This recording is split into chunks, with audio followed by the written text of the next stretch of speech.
There we go. Audio working too. Okay, excellent. So welcome back. We are getting back into the Raleigh today.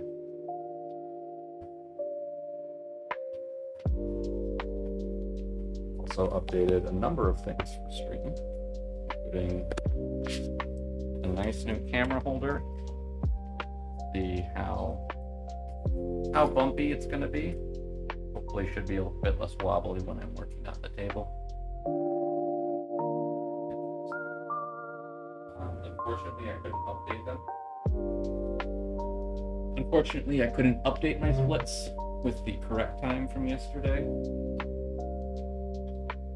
Not going to be eligible for the repair percent run on speedruns.com, but I think we'll live. Also, first thing I want to work on today is this bottom bracket.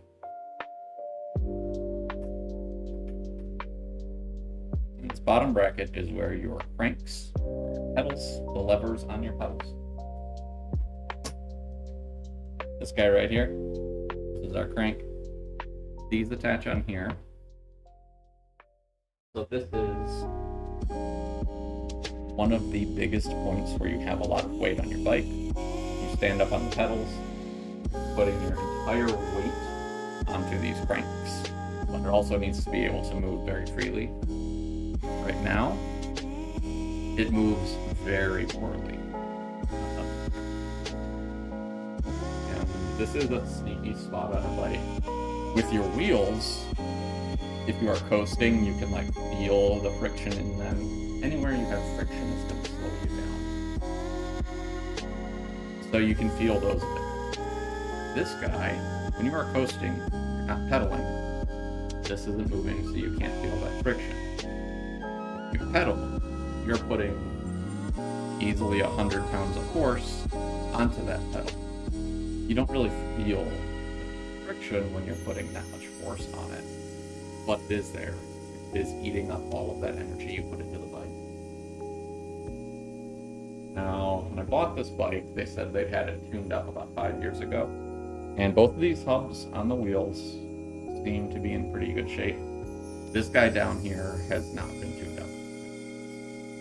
And I think the last person who worked on it ran into the same problem I did. These bottom brackets, every manufacturer, and sometimes even different models, need their own tool to remove this. I've never seen this one before. See that it is flat on either side, and there's just that raised chunk in the middle. So you would need a tool that goes around either side.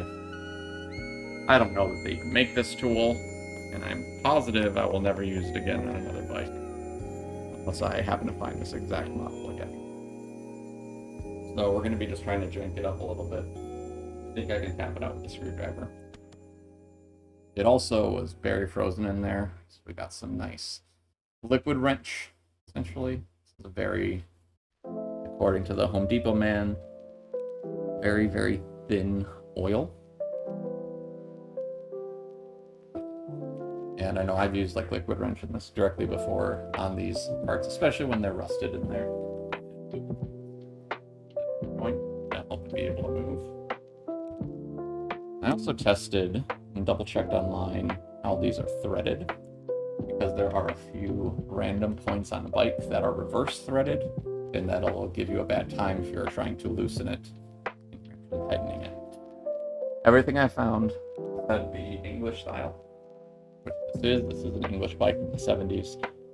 The drive side over here is reverse threaded, so that you tighten it when you pedal. In theory, this side is not. So this should be left hand, lefty loosey.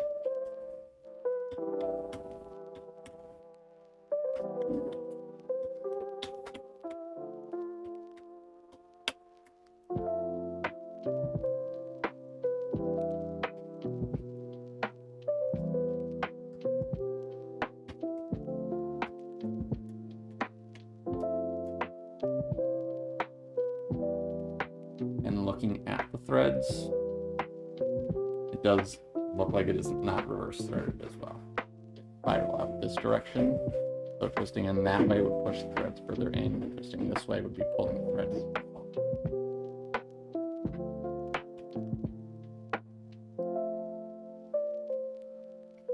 A good way to do this, and I really don't know a better way.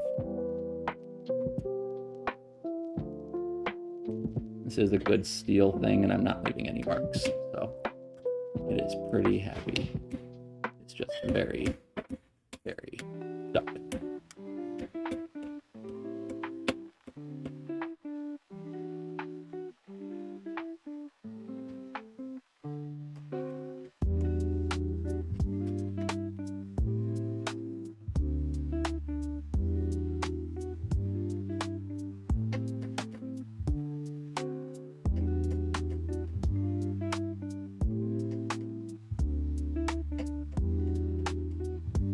Oh, I think we just got some movement.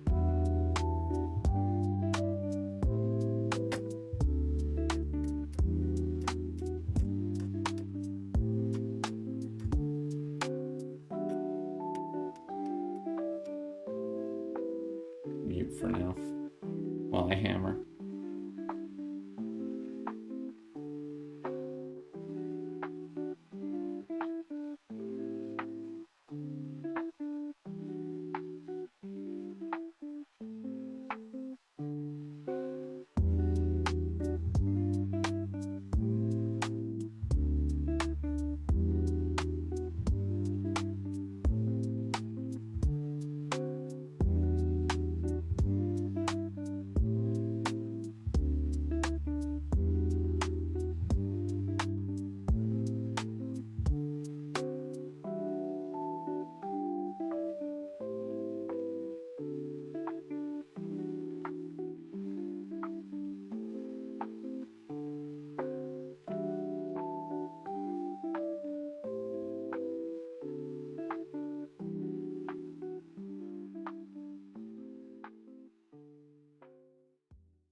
did something I just noticed playing with this.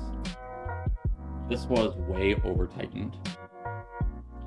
These brackets have the same cuff and bearing type joint that the wheel up here had, where this side right here gets adjusted very finely. It needs to push the bearings in enough that there's no wiggle. If you have wiggle, which there is a touch of wiggle in this now, it's starting to move. If you have wiggle on there when you're putting your weight on it, you can damage the parts and bearings, and that's not good. If it's too tight, then it's just locked up and doesn't move right. So this was over tight.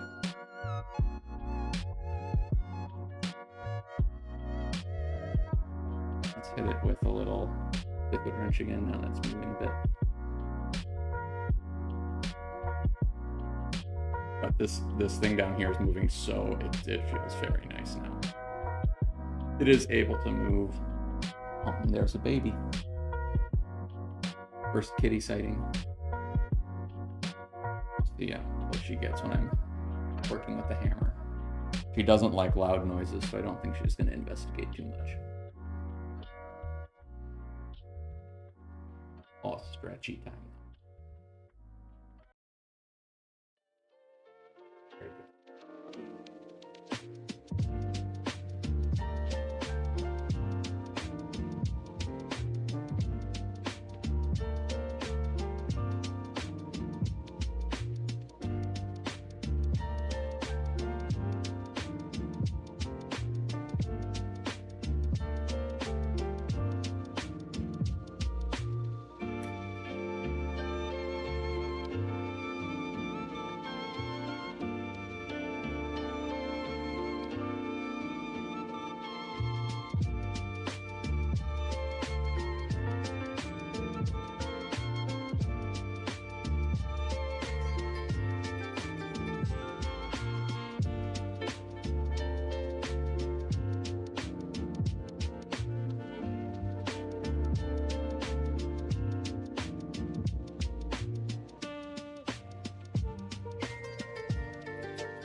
There we go.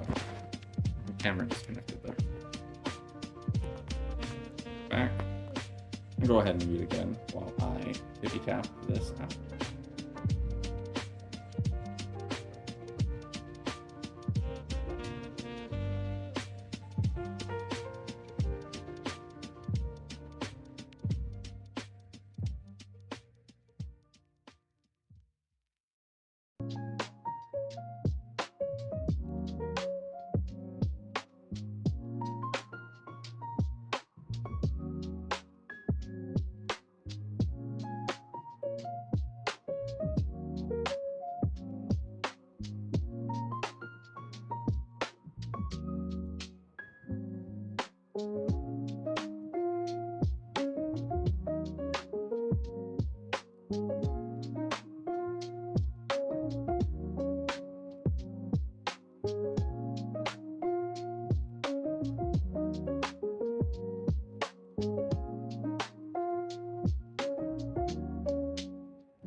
To show you really quick, why this is so locked up. There's a couple threads close to the edge right there. That's all the gunk that is gumming up these threads. That's a baby. So that's what the liquid winch is working on. That's what we're pushing through right now. Now, the most astute observers, if you know bikes, you might be wondering how we're going to get this back on. You don't actually tighten these down much.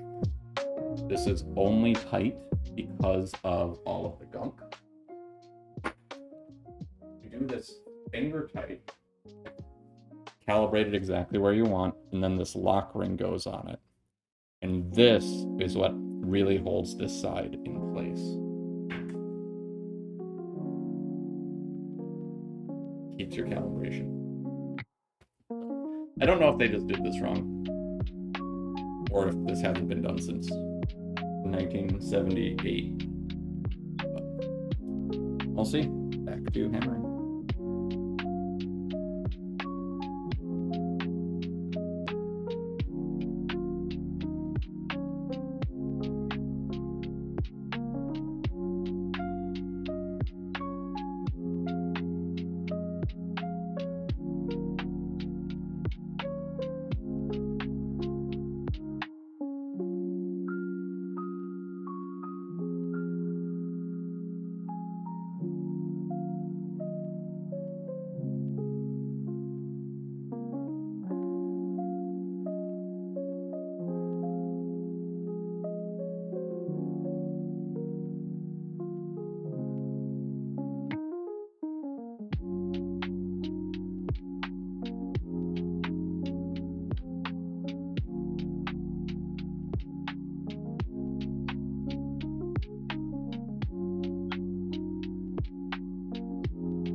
All right, we are back into tight territory. Possibly tippy tapping pushes the boundaries of what finger tight is, but you can see the liquid in there. That is all the gunk that was loosened up by that liquid.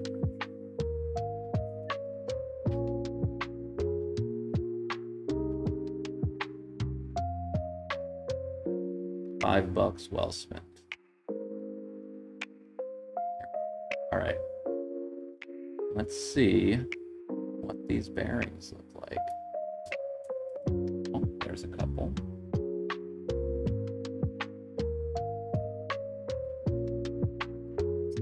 That looks to me like grease from 1980. That we're getting this up.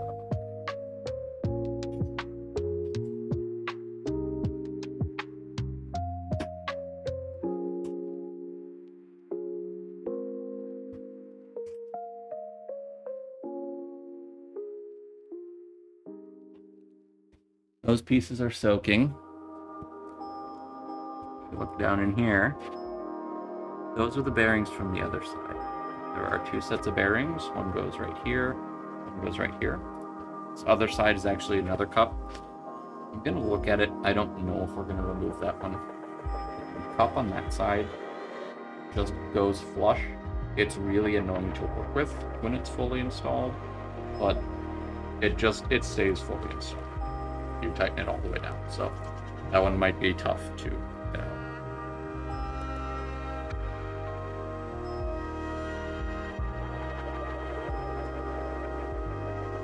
I didn't want to stick the full fingers of the gloves in here. It's got some nice toothbrushes.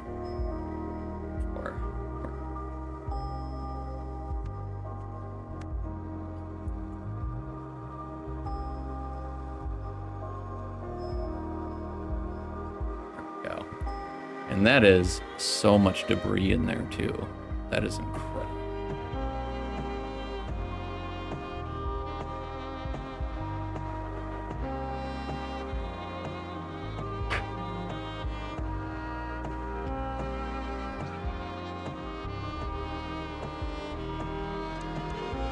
I don't think I'm even going to try to remove the other side.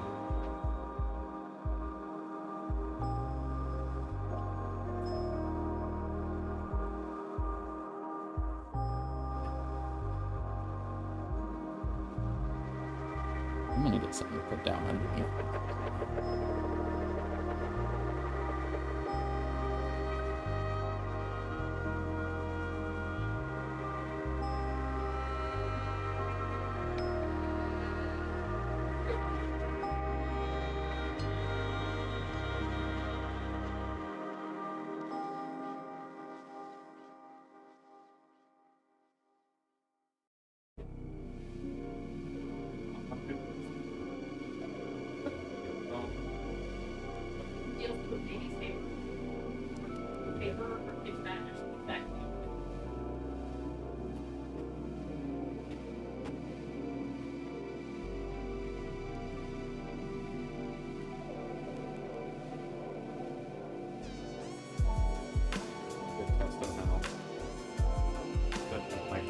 As well.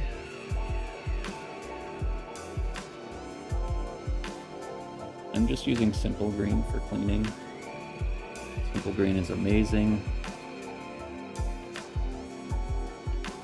Shops that I first learned at use Simple Green for everything.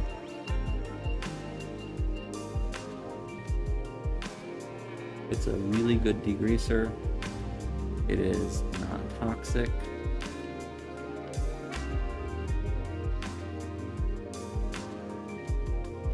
Cheap. Just kind of amazing stuff.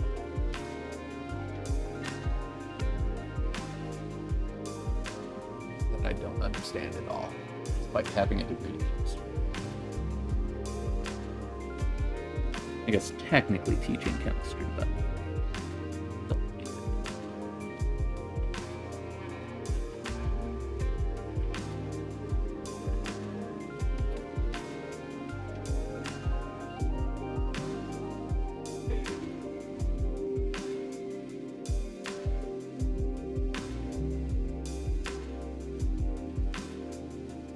it is a little more liquid than I'd really like to introduce into the frame.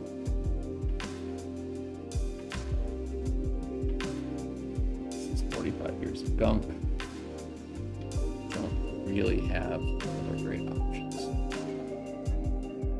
Try it out, stir it with that.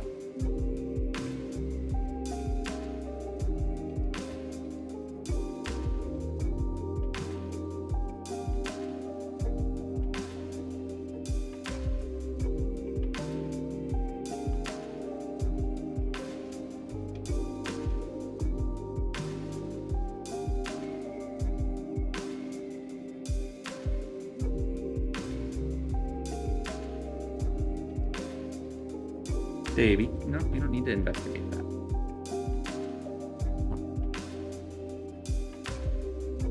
Investigate from a distance.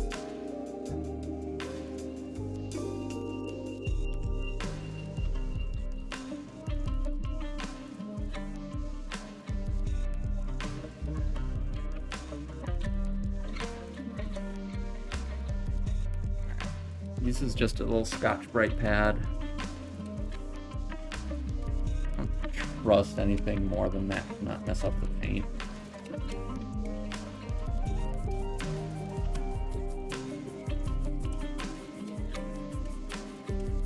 Threads nice and clean. It looks like that thing was so jammed in there and frozen in place that it actually messed up the paint a little bit inside the threads, but no, that's not for you. Back up. I don't want to have to put you away while I'm doing this. It's a good show for you too.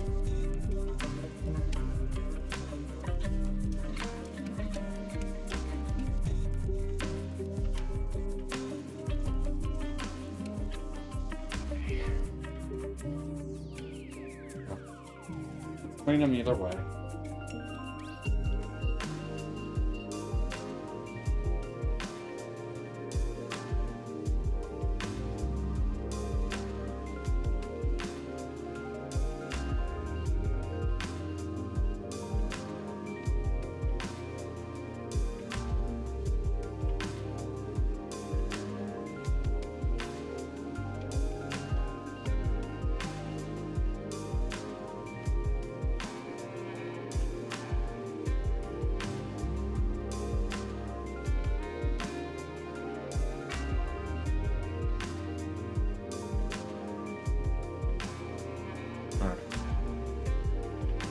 How this works.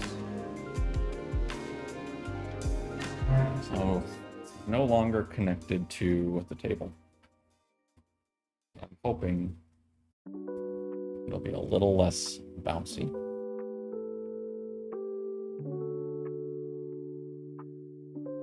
How is there an ant in the grease?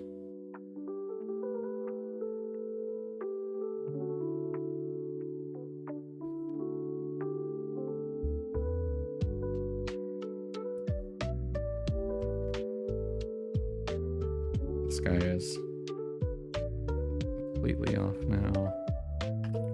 Oh, one little bearing.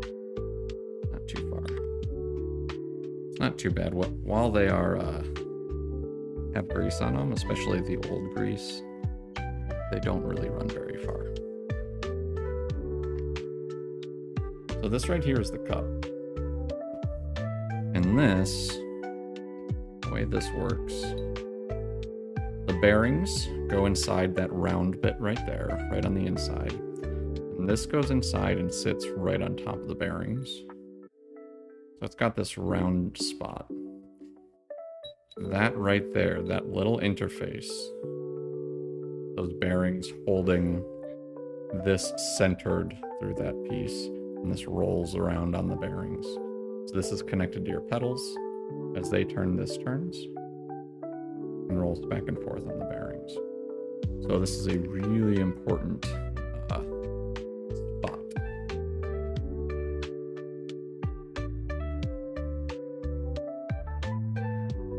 It has me wondering if I'm going to need to get waterproof gloves. Do I need different sets of gloves?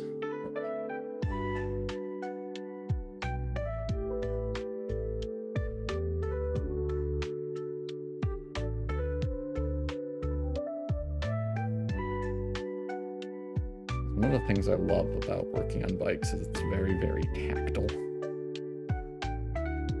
So much of what you do is just by feel. There's no exact correct amount of torque or amount that you tighten down a wheel hub for. That ant has wings? Gross.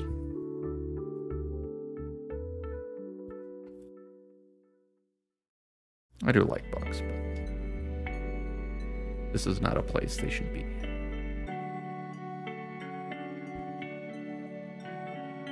Let's see about getting these threads. These are the exact threads that were so gummed up, and you can see the amount of junk in there. That is what was needed a hammer.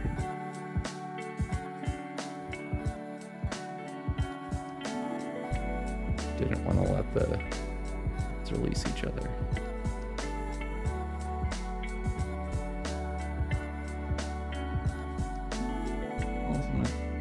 Splits are a little bit of a lie because wasn't able to disassemble the bottom bracket properly.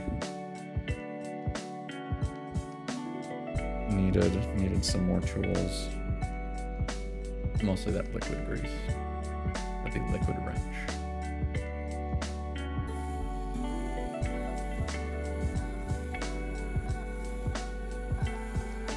Let him soak again for a minute.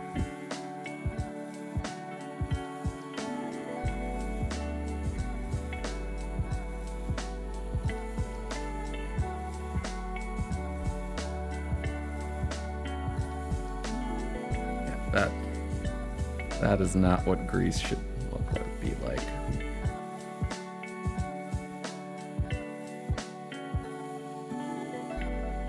Get all these big chunks off of here. Going with the other scrubber.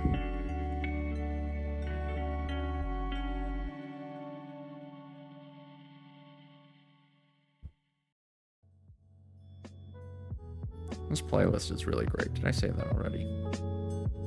Shoutouts to this DMCA free chill lo-fi playlist.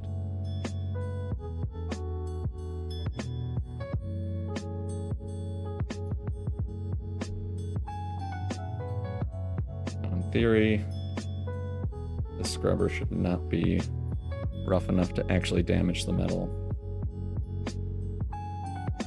This thing, I even compare it to in a car. I mean, it's an axle. Holds all the weight, all of the power of your pedaling goes through here. When you stand up on your pedals, this is what all your weight is on. Your two pedals, the cranks, connect on either end of this, and then this is connected to the bike. This is what takes all of that power from your pedals and holds it centered on the bike.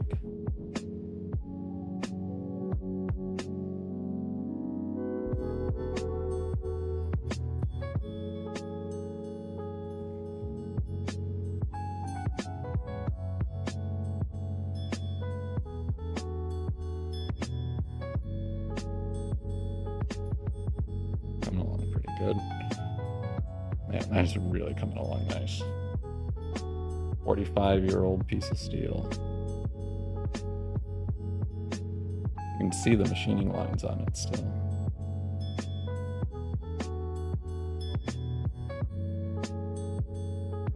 That whole middle part right here, this really doesn't touch anything. It's just kind of floating in the middle of your bike. This right here, that inside curve, right here, that's what touches your bearings. That's what really matters.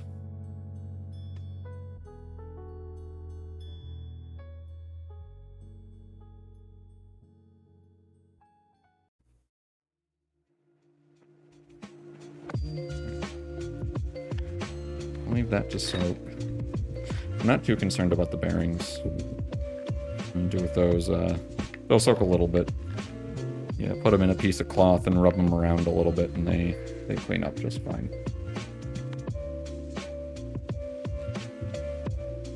Well, they don't really get the... Actually, you can get a little bit of funky buildup on them, but it's concerned. I'm gonna need a pair of waterproof gloves.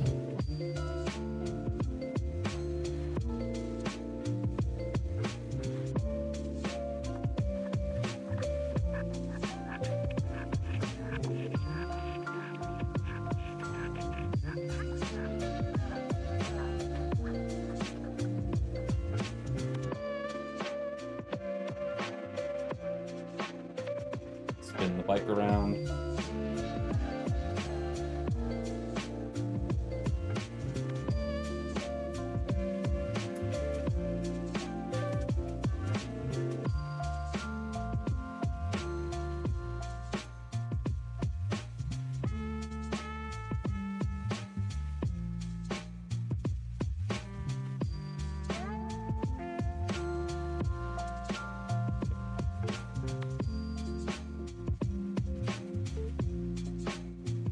Wheel fixed up yesterday.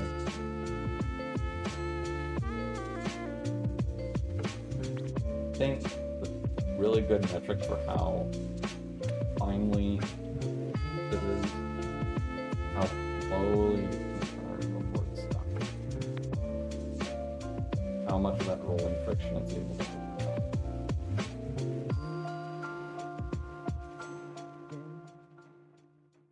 That's pretty dang good. Start like that thing is going to go on. Barely touched it.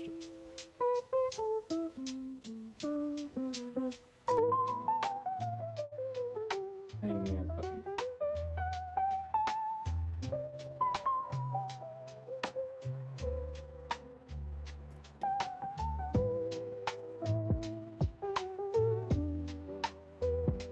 Pause this for a second.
I just showed quite a bit.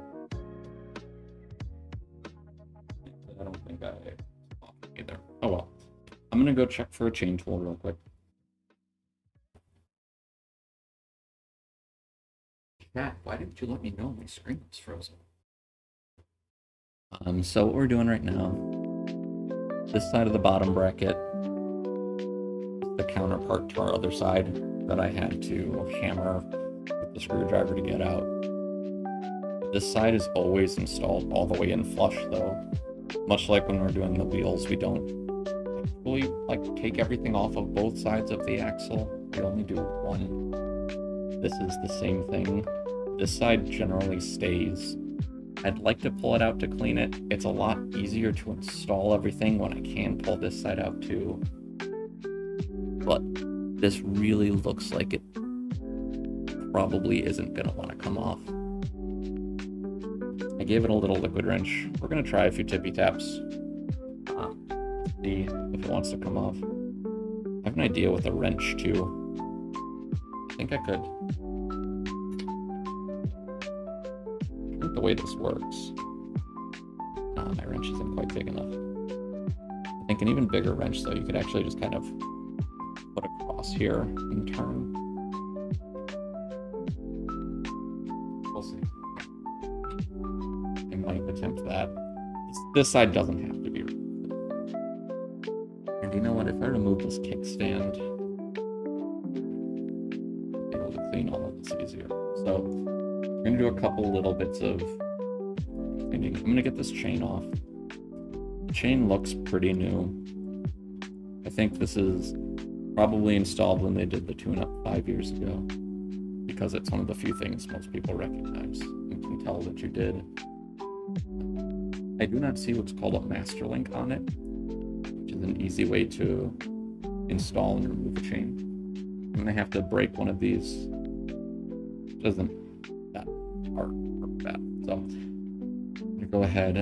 I believe I have a chain break tool I can do that with.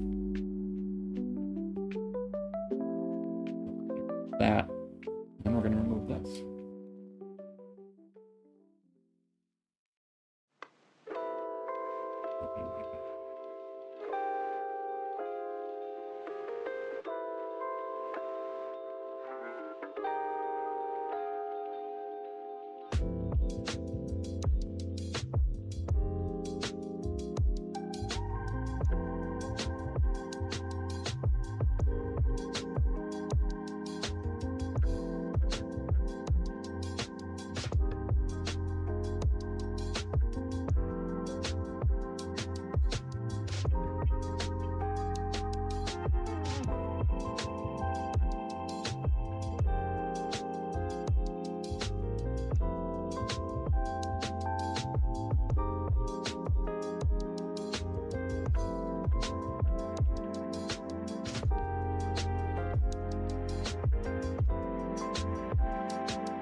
Alright.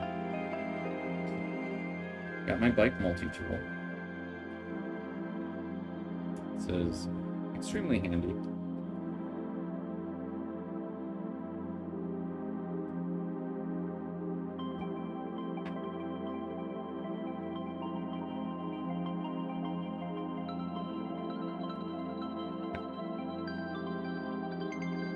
This right here, it's my multi-tool. This is really, really handy if you own or riding a bike, as well as like a wrench that fits. I just keep an adjustable wrench in my bike bag, just in case anything ever needs adjusting while you're out, like your handlebars feel a little loose, one of your brakes is acting up. I think it's really handy to keep one of these around. Also, these sides are actually tire levers. They're actually tire levers I like more than the blue ones you'll see me using otherwise. So some little form of one of these is really handy. For some reason, it has a chain break tool in it. I do not know why. I do not know any situation where you would want to be breaking apart your chain on the road. And you cannot put a chain back together with this tool. So, the way this works.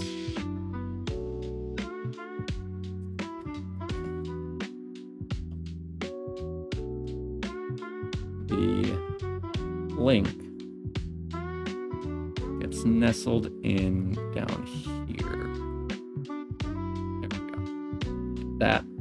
And that lines up this pin, like you can see the pin on all of these, underneath this little drum right there. So the chain removal tool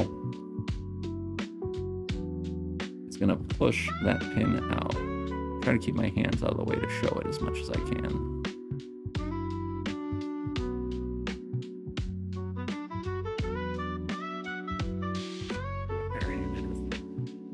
Actually, yeah, I'm gonna need actually, that's kind of hilarious. So, put this chain tool on there, but really you need an Allen wrench to get enough force to do it. So, one second.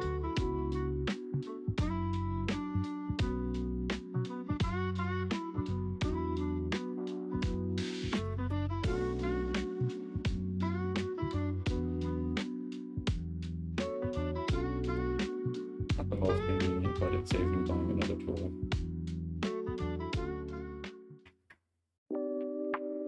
I think it's right now.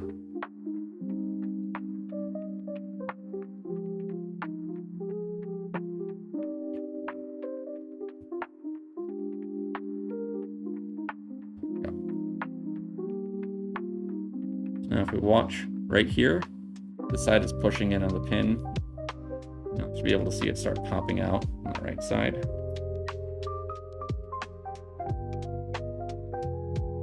I'll zoom in on it, point it out, because it's like halfway out.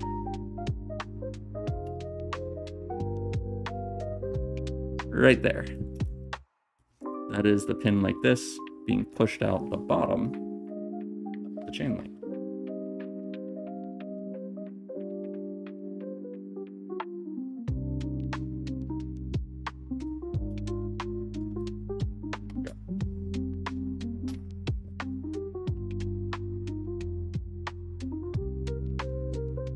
There we go. Let me move this. I'll show you all the little bits that we just got out of there.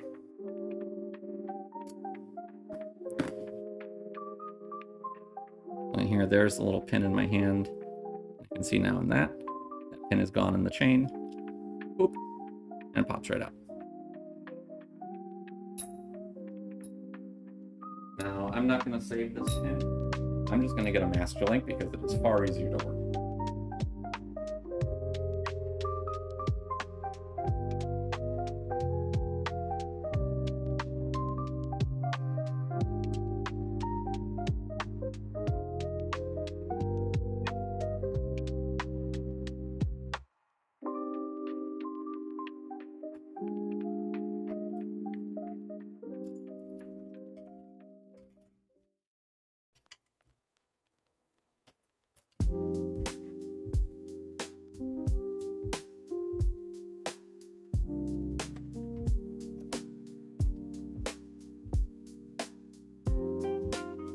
There we go.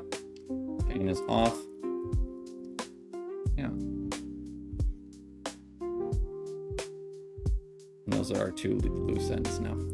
I'm going to go ahead and leave this just soak in the simple green too, although that is in really good shape. We're not going to have to replace this. That chain is looking great. Is that one spot of blemish? We'll let it soak to clean up, but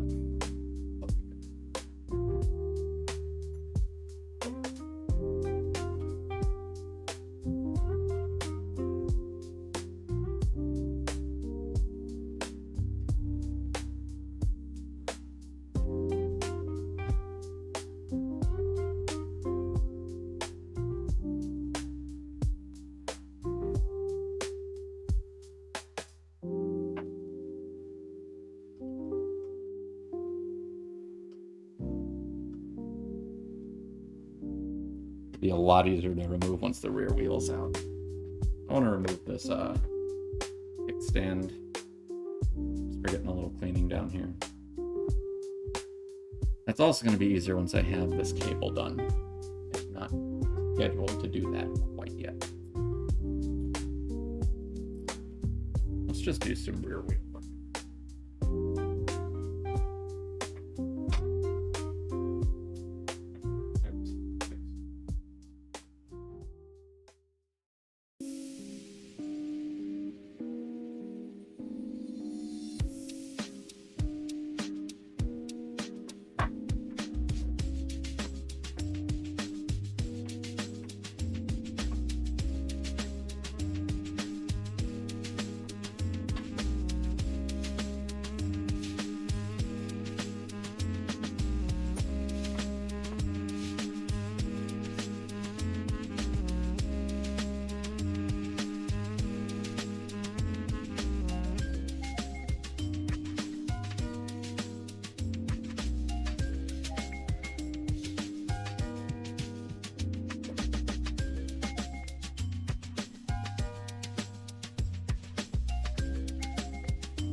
Just got a quick release.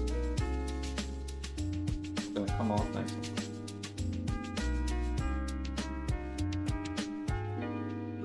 Oh, true to its.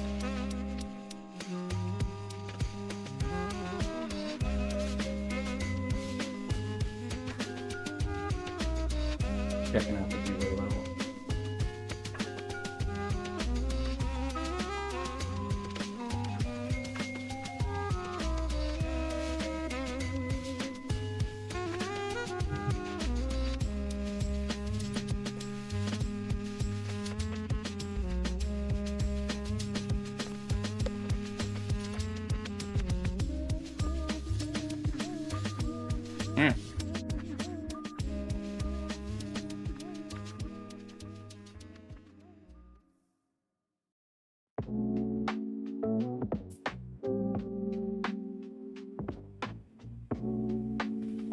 The air out.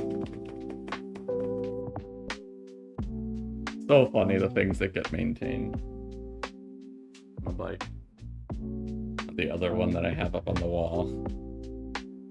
I picked it up because I could tell the bearings and everything were rough and needed work. But it had brand new tires, and tires are like $70.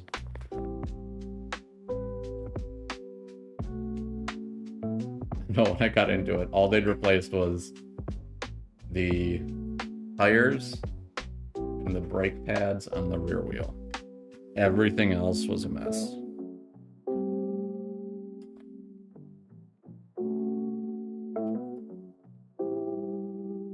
And this is when it's, well, it's got tubes. Bottom bracket doesn't really function. It seems like replace the chain. I'm not sure if they did the bearings. I think they did the bearings on this front and back wheel.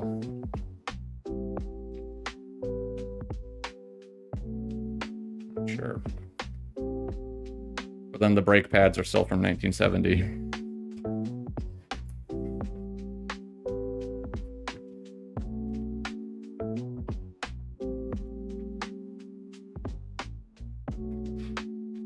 I'm not going to be reassembling these because this wheel actually looks significantly worse for a bit of rust in there. Very par for the course. Side of those wheels is always... That looks red. Might even be rust. That might be a painted protective layer. We'll see. Not messing with that yet though. No. Let's get this off.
Out of here.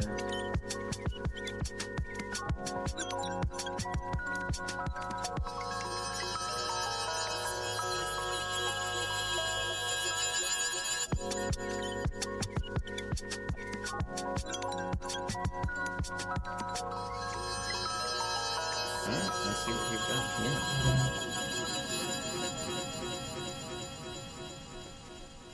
First and easiest, we can get the quick release off. So quick release, just a little teeny tiny little piece of metal. It's really not an axle because it doesn't like have bearings or weight or anything. Jeez.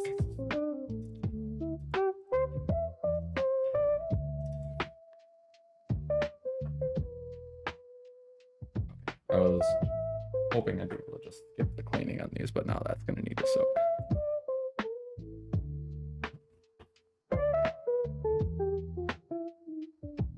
There we go. Cool.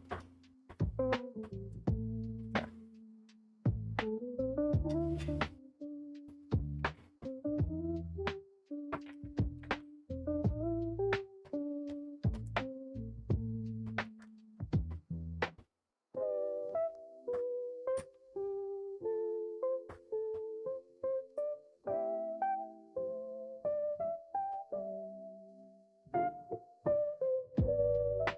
Clean this guy up just a little bit. But yeah, this is just a little piece of metal that cinches down on either side. Compresses the forks.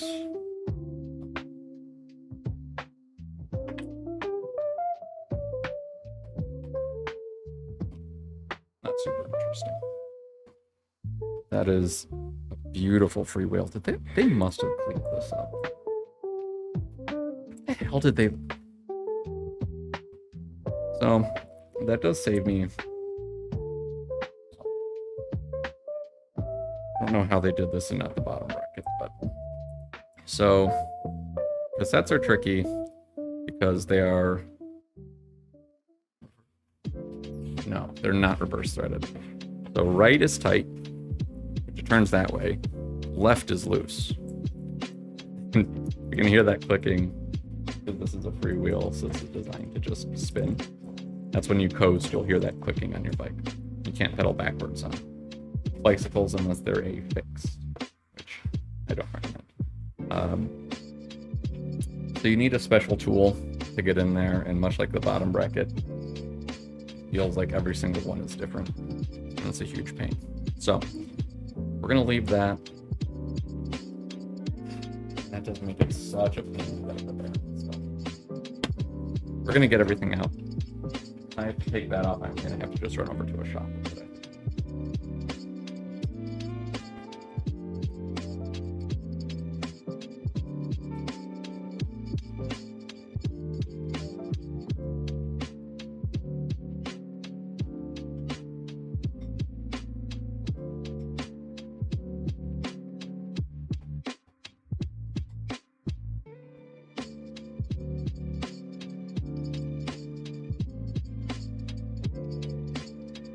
No, say what you want about Twitch and enforcement.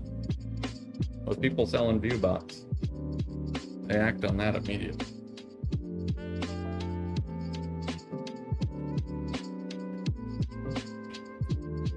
the other problems people have, not so much, but.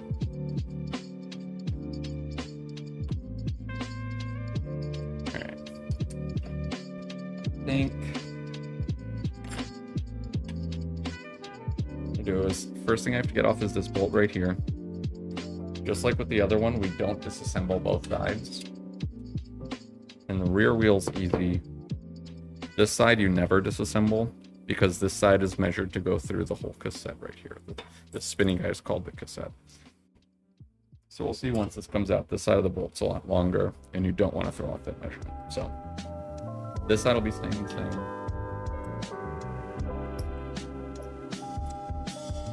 Unfortunately, I do have to hold something in order to be able to unscrew the other side.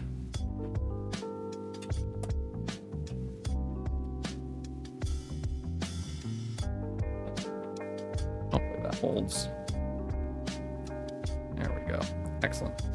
Yeah, the stuff down here is generally not held on terribly tight. Wait a minute. Did not.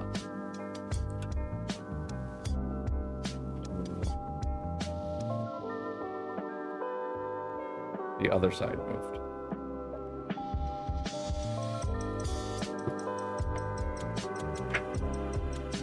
Who the hell tuned this mic up before?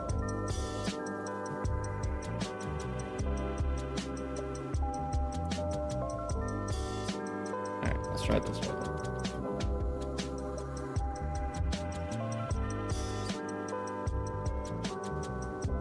So the reason I didn't do this way first, I don't want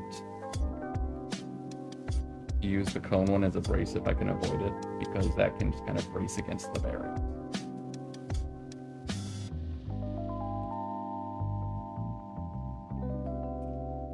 That guy's not going to thread very happily.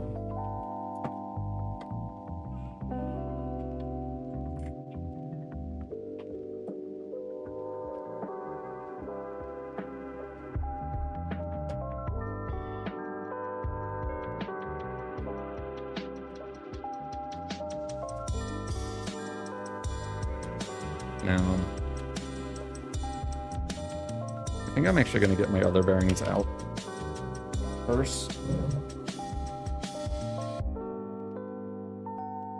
Got it. Bottom bracket bearings. I think these are going to be close in size and not exact.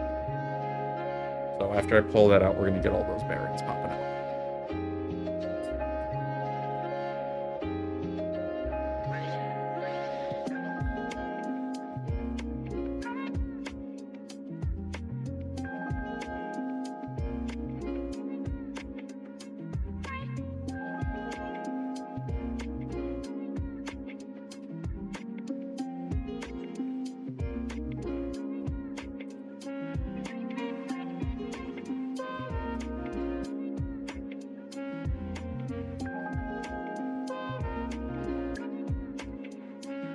So I'm going to put them in this towel first. This has been my favorite way to clean bearings. Put them in some kind of piece of cloth. And just rub them around. Nice.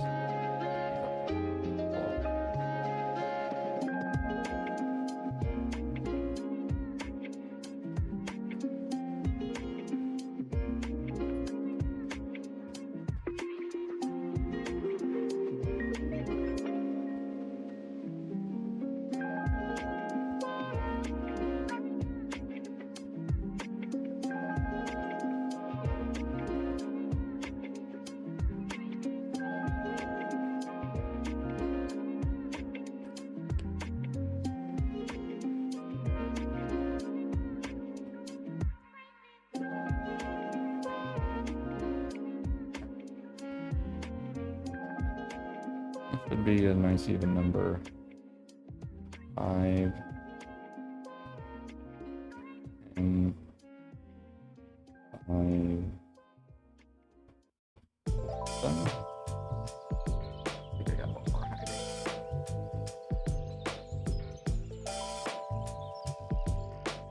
Oh no, I had the one I pulled up.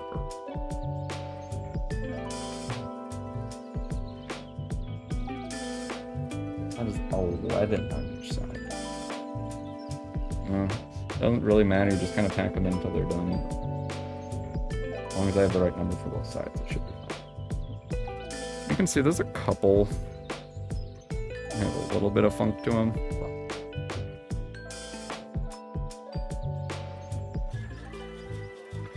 Ooh, he might have some damage. Oh, I don't want to replace bearings.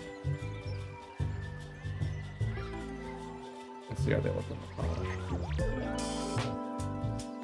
Honestly, they're not that bad. I think I'm gonna have to run down to the shop to get to set off the rear wheel.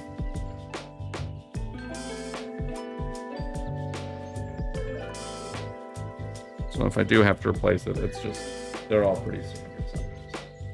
Get one that's the same size. Yeah, all the bearings are sitting right in there, and you just rub that little ball sack.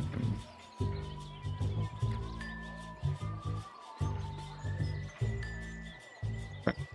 There we go. I think these look pretty good.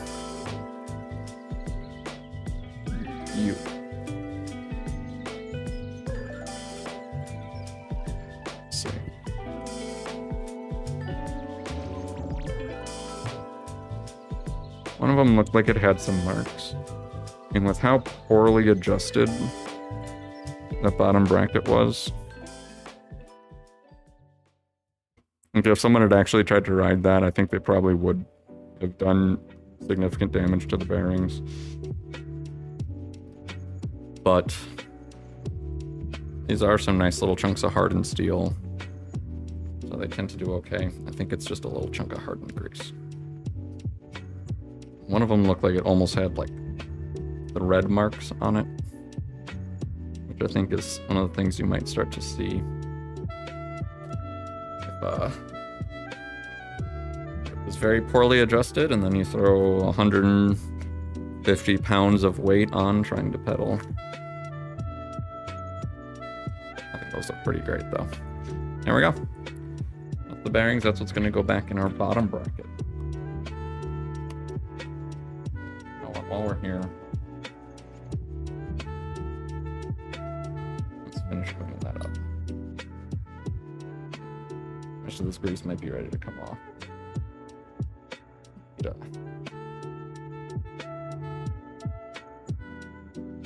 I need another pair of just like waterproof gloves, but honestly, this part is less disgusting than digging into the frame.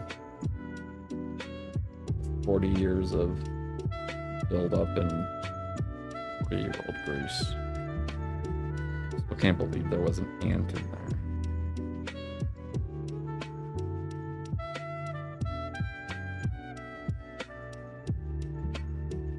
Also, you can see where those cranks adjusted. Most cranks don't have this weird kind of divot right there. I remember exactly what it looks like on the other bike. One's what's called a three-piece, where both pedals attach like really separately.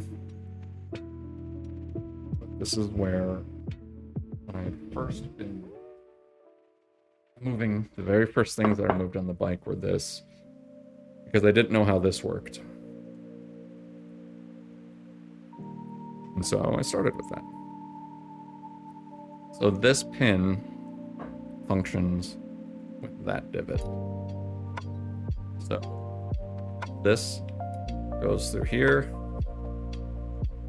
and then the hole, you can see that divot isn't aligned, it's all blocked, and right there we go. Divot's all aligned. I've got a chunk of grease right there, but it is otherwise clear hole all the way through. And then this pin, which is again a little bit tapered, goes down through something like this.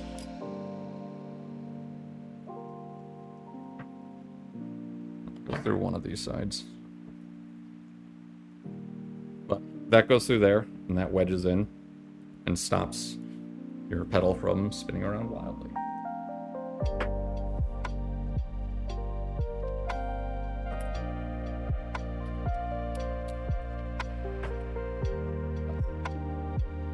Quite ready to go yet. This still needs significant cleaning.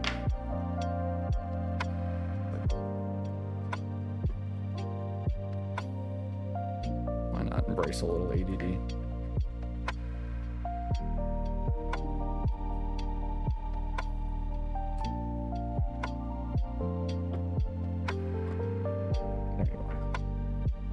Don't want to lose my fancy little R cap. Whoever tuned this up before lost one of the fancy little R caps. I'm very sad about.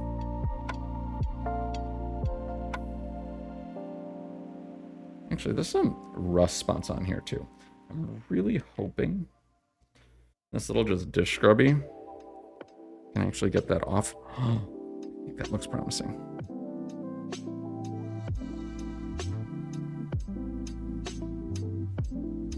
I don't know it's getting it completely off, but it's getting most of it.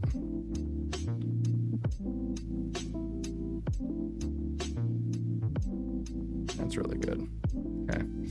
One of the biggest things I was worried about for this bike is, yeah, and that's not like damaging the finish on it. So let's see, yeah, here. A couple big spots right here.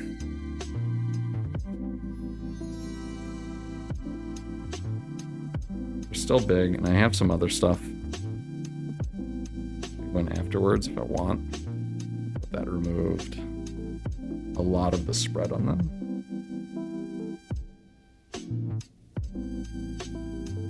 This is gonna be gross.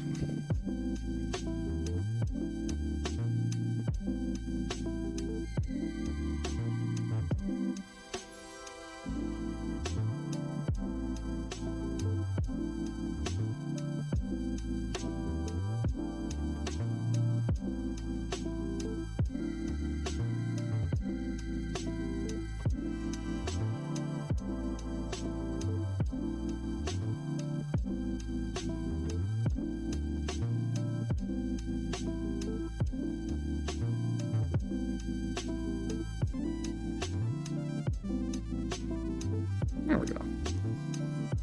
That looks a lot better. Not perfect. Looks quite good though. And we'll see. I think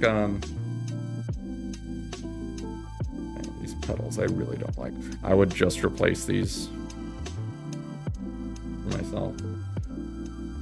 I think for trying to sell this though. This particular one, I'm probably just going to try to sell. I think it might be worth something to a collector because it is just so damn old and in such good shape. So I'm going to pass these along, but not a huge fan of that.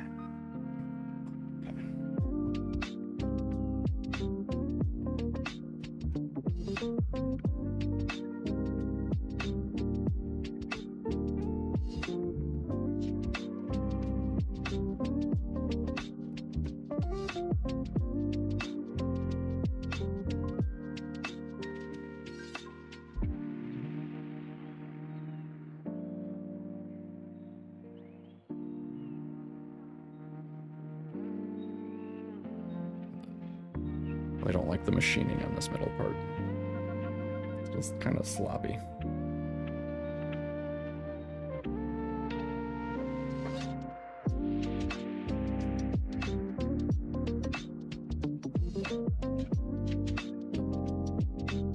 Okay.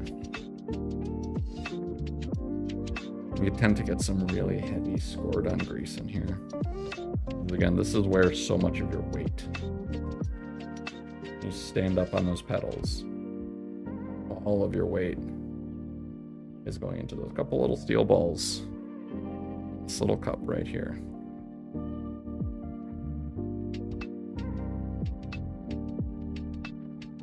When it's not maintained well, you tend to get a lot of that big chunky buildup.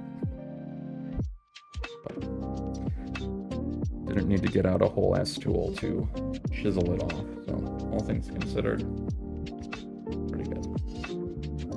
I think a lot of that is just down to this bike not having very many miles on it.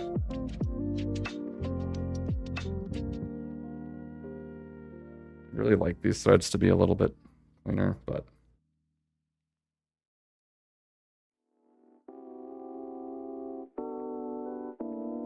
I don't think it's too bad. And when we put it back in, we're going to put a little bit of grease on it And it should get it just kind of naturally.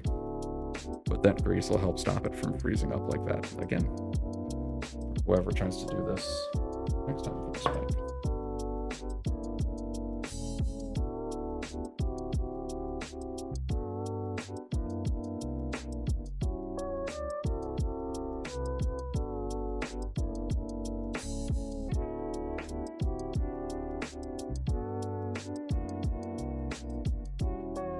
Clean up these quick release parts and get them out of the way too.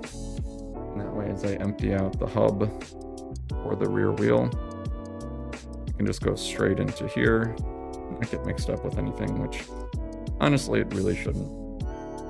It doesn't have the same parts like this. There's nothing like that in the quick release. And quick release also doesn't have like a lot of greasy components. It's just kind of sitting there. It just squeezes a little bit. Nothing moves. It just squeezes in. So should have had one tiny little washer, I think. Very inconsequential little washer, so if it's gone, it really doesn't matter.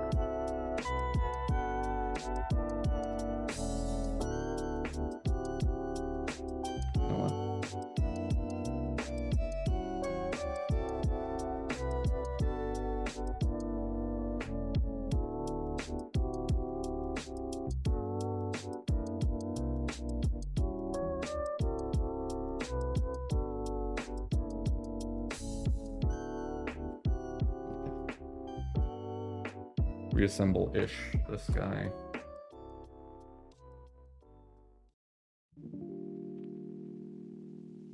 And that already is turning on so much easier than it did when it came off.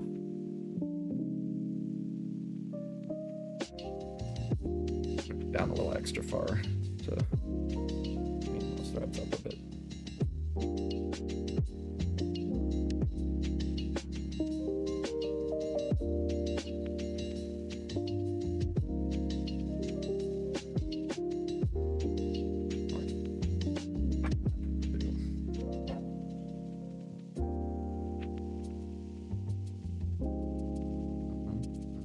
That's actually my bottom bracket. So go up here, we can reassemble those a little bit. Actually doing. Let's say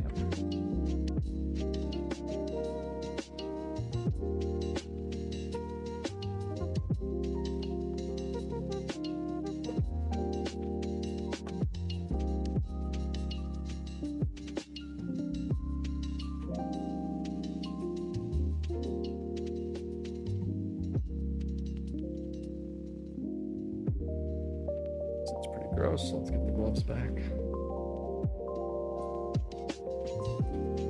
Big, chunky, old. Actually, I don't know how old this piece will be. This might just be 5 years old.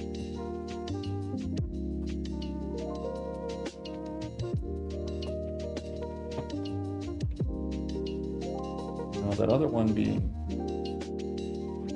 This side should be the side that's loose. This is the side you should be adjusting. Notice when I was, it wasn't perfectly centered. It wasn't enough to be a problem, but it wasn't perfectly centered. Which says to me that they took everything off of the axle and messed up the side that should be locked. And just notice too, this little cone, this guy only adjusts down like finger tight. Not even, you could go tighter with your fingers. This is about fine adjustment. It shouldn't be tight on there. But right now, trying to undo this, you watch the axle moves with it. It is undoing, not on the other side. And the cone nut for this side is way down under the cassette. So whoever worked on this bike before really did not do it correct.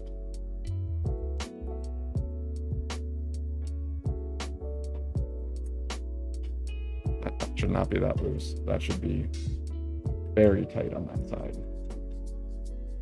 Should be locked. Should not be looser than my. Yeah, because I need that other side. I don't know that I can even.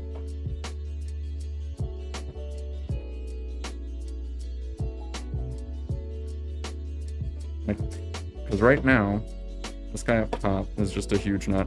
There is one of those cones down there, but it's down underneath all. How did this idiot manage this?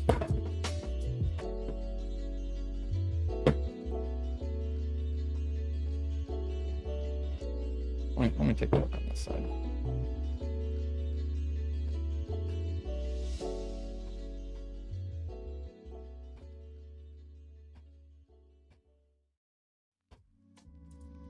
So this side has this big old spacer. Yeah, this thing should be locked on. This bolt should not have been removed since this was manufactured in the 70s.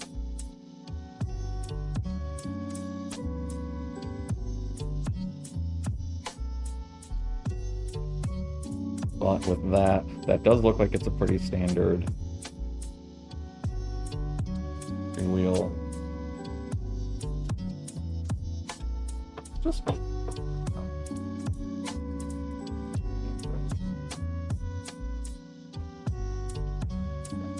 that's one I'm not going to try to do.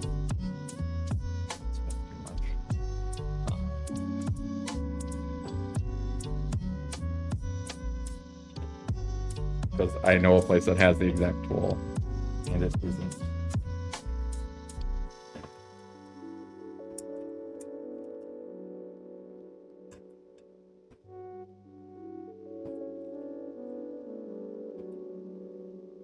Tearing up my glove, trying to hold this axle steady. No.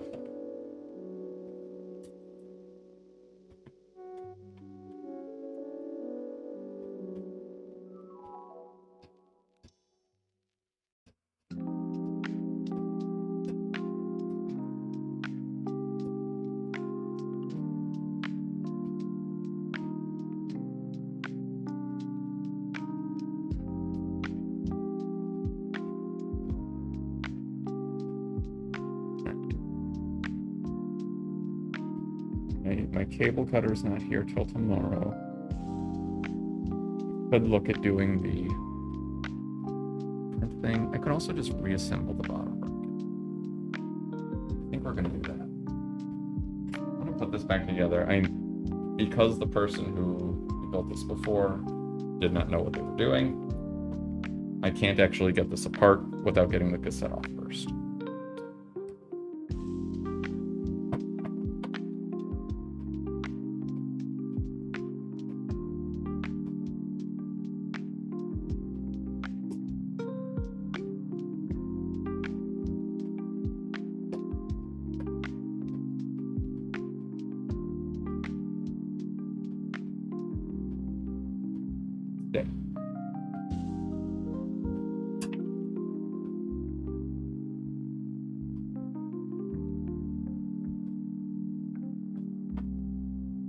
Hey, that went on nice anyway.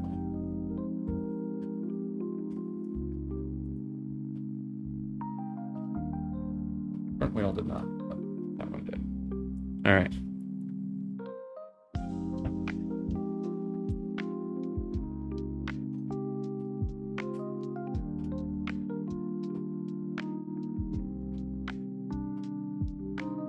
Might be able to just run that down. Shop later. Yeah.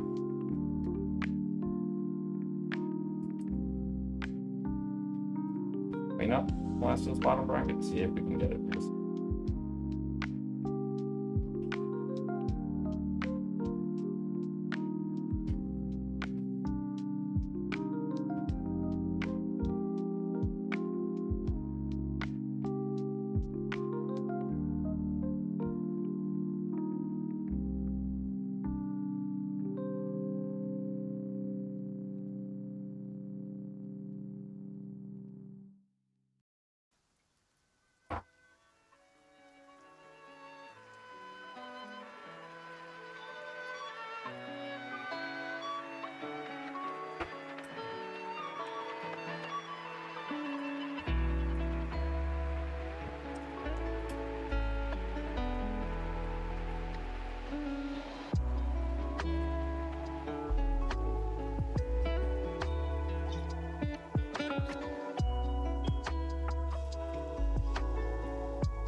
There we go.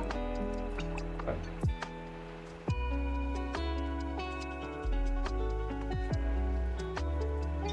Now that the wheel is not in the way, I can get in at this release a little easier.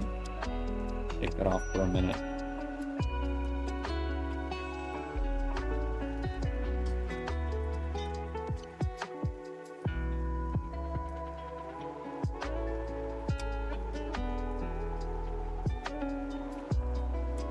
I said quick release. This is a kickstand, not a quick release. This pops down. There you go. And you can just lean the bike. Actually, kind of rare. A lot of these old road bikes. It's technically a racing bike. And racing bikes do cut some stuff for weight purposes.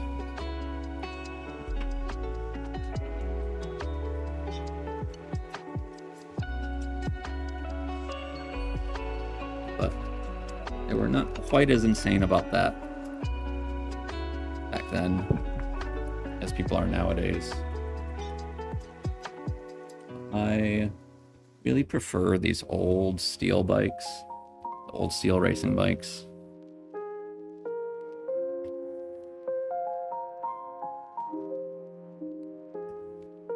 The steel just flexes a lot more. It is much heavier. It's way, way heavier than a aluminum carbon fiber bike. That is a big problem.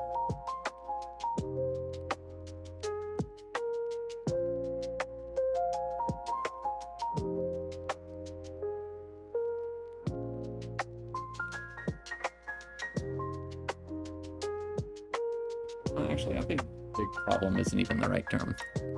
Most of the energy you're losing on this thing is air resistance. Going uphill, yeah, you do have to go uphill.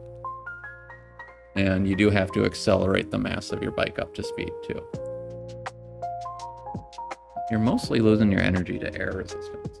So, like, I don't know. I don't think it's quite as big of a deal as people make it out. Especially since I'm riding my bike for a workout anyway.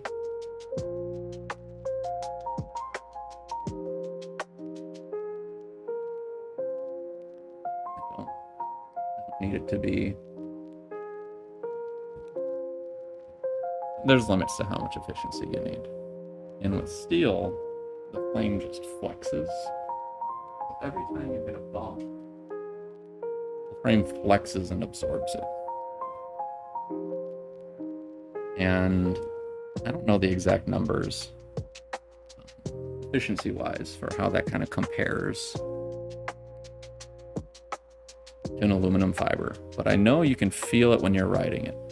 When you hit a bump on a fancy super light aluminum carbon fiber, like, it just like launches itself in the air, and it feels like it loses so much more momentum because it doesn't flex itself around like a nice steel bike will do.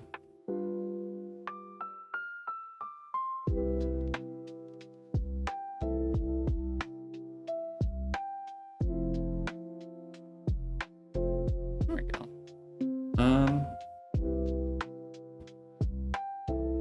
Let's see. No, I don't see any reason not to just keep going with this. Here we go, just nice and available.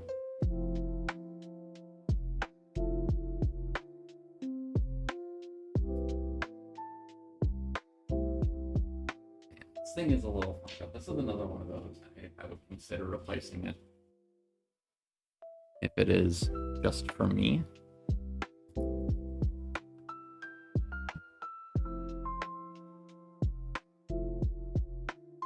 But the original is really important for collectors. This one too, I can't find the model that had this on there. So I don't know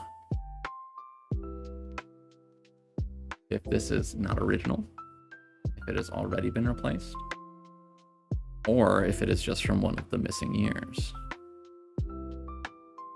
Because, for example, the picture I had when the stream started from the 1978 Raleigh catalog. And that's the way you identify a bike like this. You can't just ask Google. Google Images ain't gonna tell you shit. Except for the couple weird bike forums. People spend their time taking old bike catalogs and taking a picture of every single page and uploading it. And you just have to go through and compare your bike to what's on there and see how well it matches. It's looking pretty good. Again, there's some of that scoring for the rust. It's just a little too deep-seated to get off with this. But I feel like if I'm getting down in there far enough to get at those pockets, I'm probably going to be damaging the pedal, which I want to do less than to get rid of those parts. So I think we're going to leave it. Some of this is going to get a clear coat. I wasn't planning on one of the bike, but this guy could be a good candidate for... I know I want to clear coat this whole thing.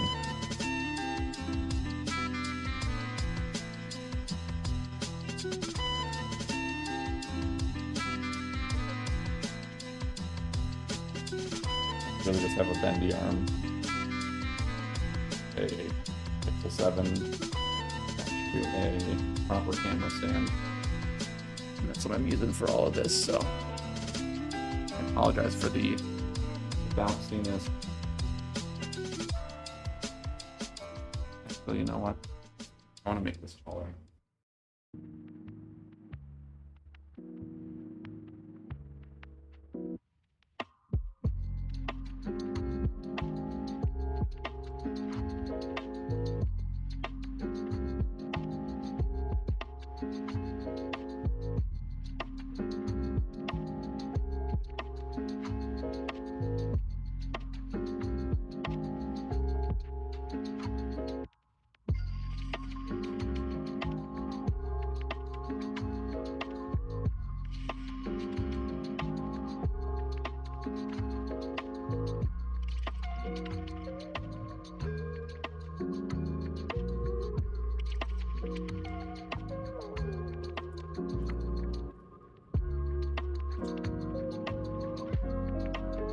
See how in my way this camera is here.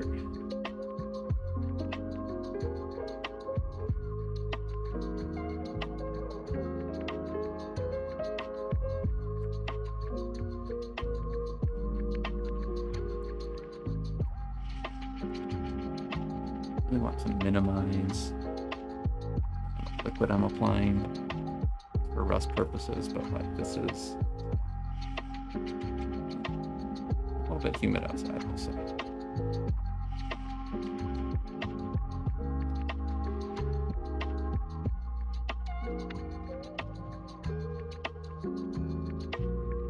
This toothbrush is doing so great. How long it's gonna last, though.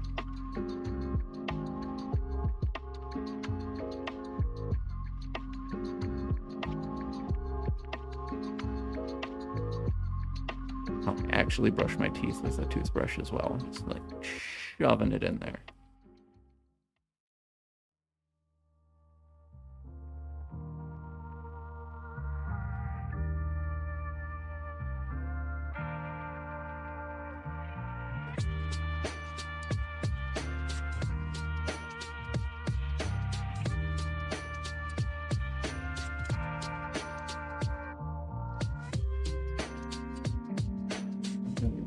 To take this whole thing off. I feel like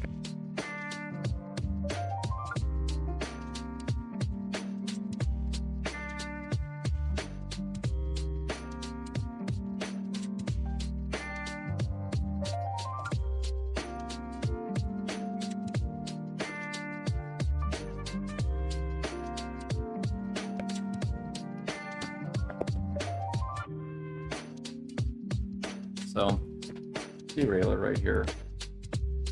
It's positioned very specifically.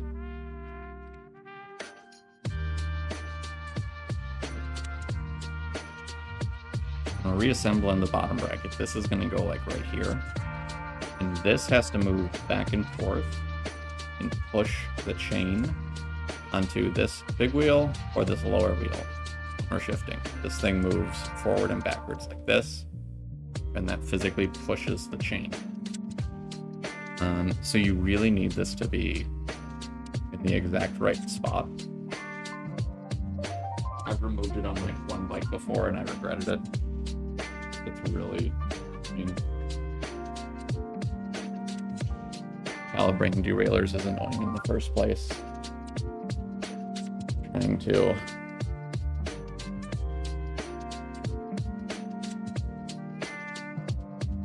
calibrate that vertical positioning of the derailleur itself.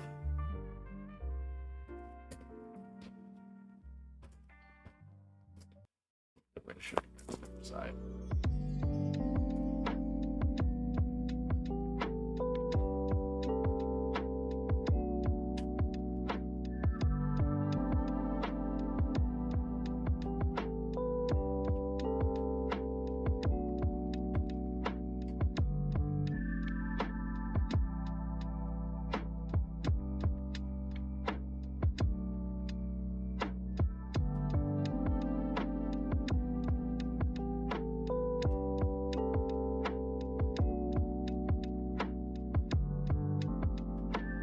This is looking pretty good though. Couple little spots.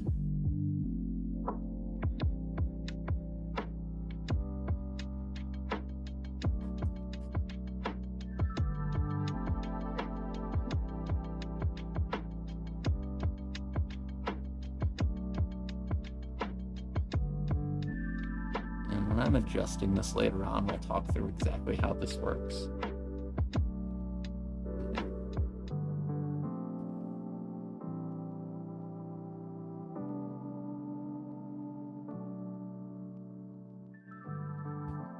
Yeah, this is not adjusted properly at all either. Isn't the most surprising thing in the world.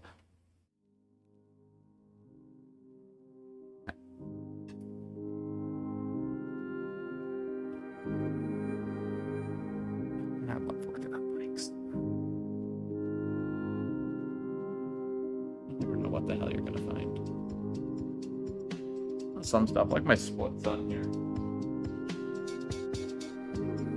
Could program the whole thing myself, but instead had some functionality I needed tweaked, so I just worked with AI to get that working.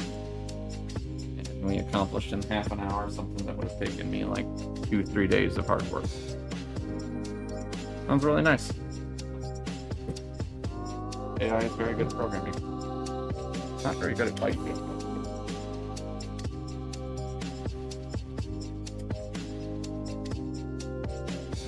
Just generally not very good physical things. I remember asking it how to just brew a coffee with an AeroPress a little while ago now. And even that it couldn't figure out because people try to brew coffee with an AeroPress in so many weird ways.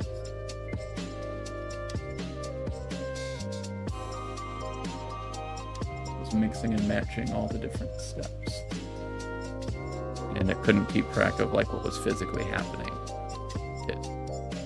At a certain step, what would be physically holding something in. I think that's part of why I like bikes, is they're such simple physical machines.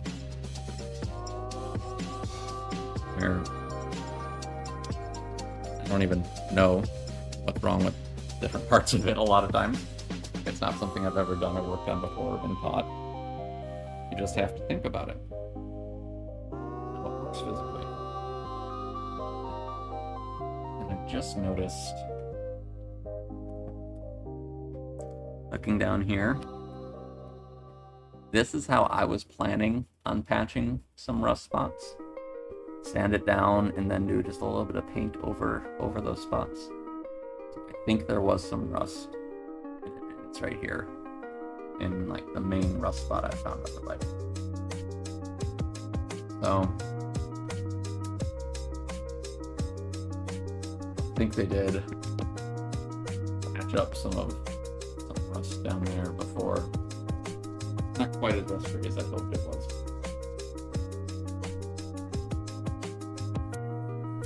And I'm gonna try something all different on this guy too. This is that liquid wrench from before. This is really designed to break up rust and protect against rust. I swear just looking at that, it looks like it dissolved and pulled off a lot of the rust already.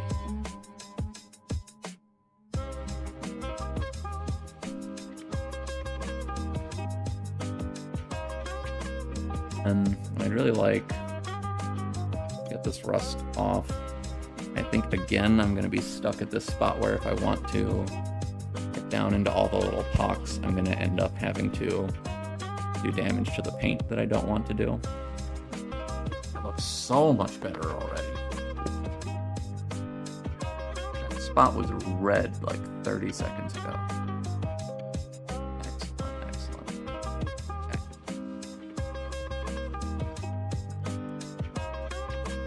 Got a automotive clear coat layer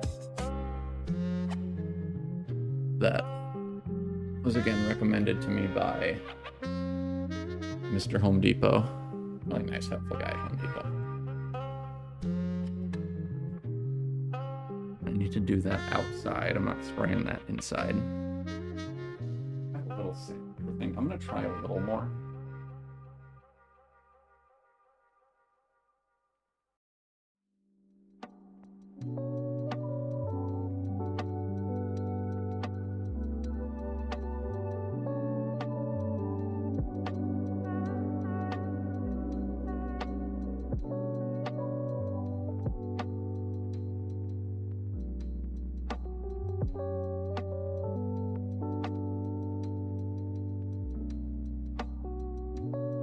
Try just a little bit. Littlest bit of sandpaper.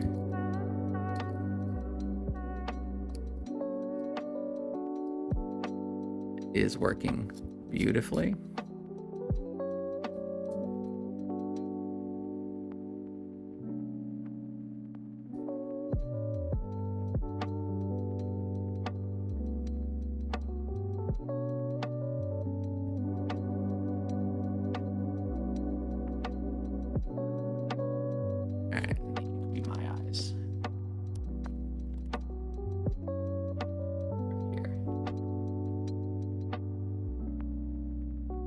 That's too bad.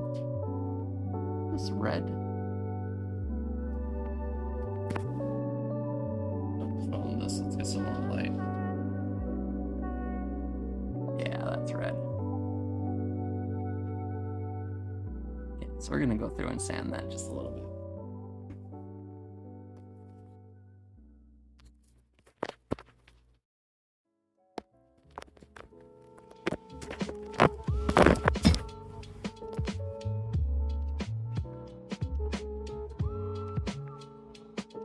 Okay, good.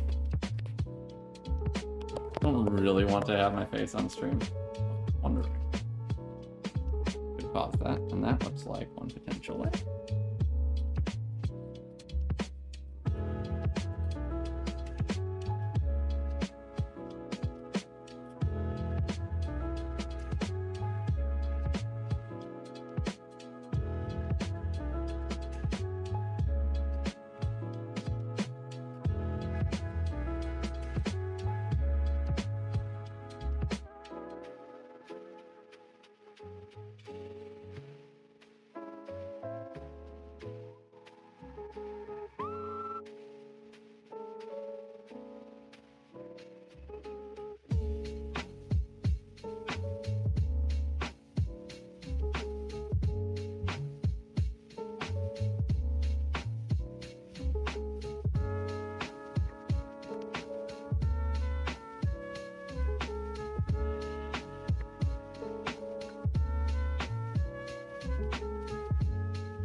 Really want to do this as little as possible.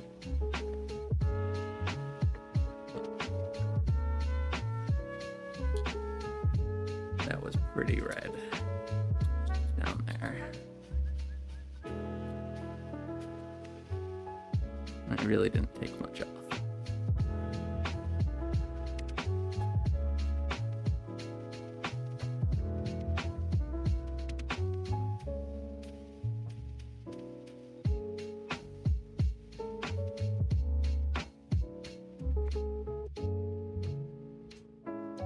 Clean this up a couple ways real quick.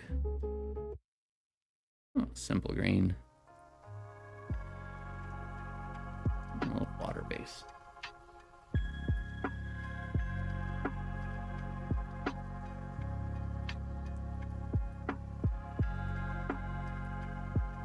That's one of the reasons I chose this bike too. It's not very rusty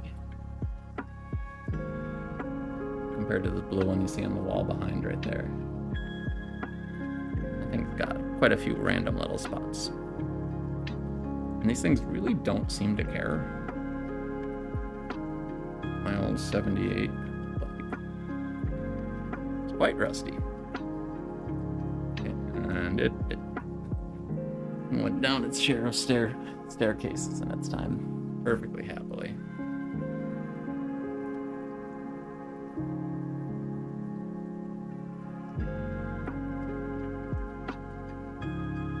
Alright. Okay. I don't think I managed to do this without really hurting the paint, which was my main concern. Yeah, look at that. Paint still looks beautiful. Big blemishes.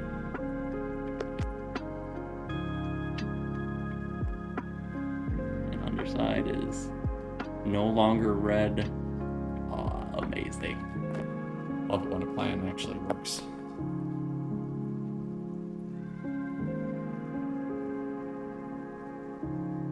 How is it that my rusting plan that I've never attempted before worked, and yet I plan to swap out a rear wheel axle, which I've done a million times? Well, not a million.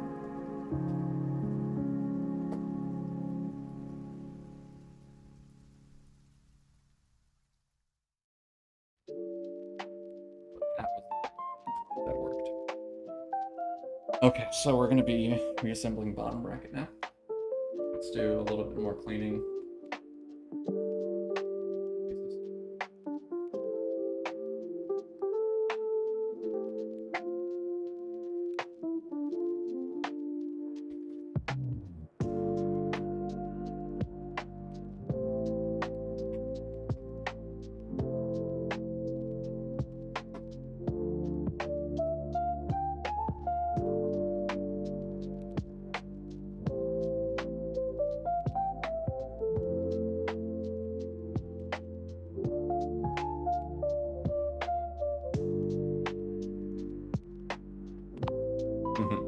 That looks great.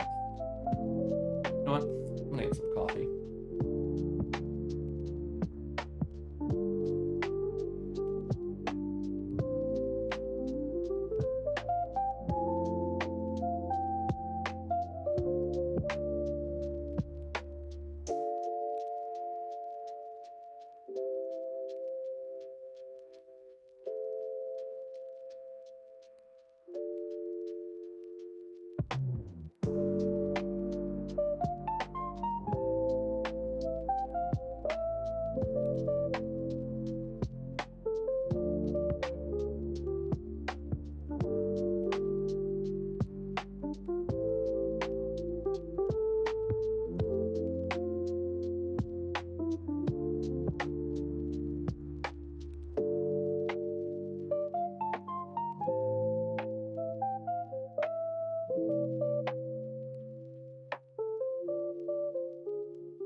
All right.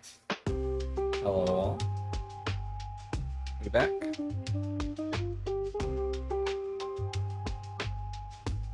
Well, got myself a nice salsa pour over.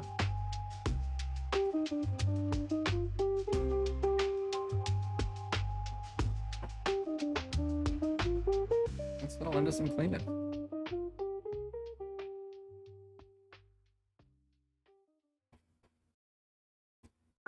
Take care of this guy. Honestly, he's just gonna get rinsed off in the sink first. It's gross.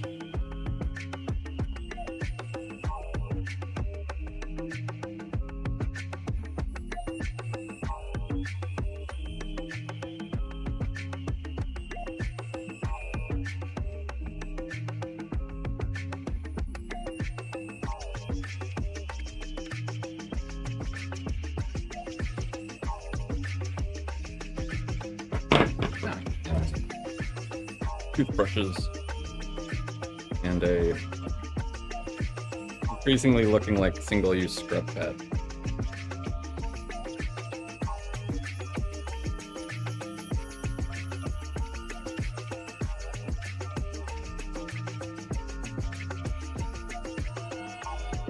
Also, advanced my splits because we can't take apart the rear hub.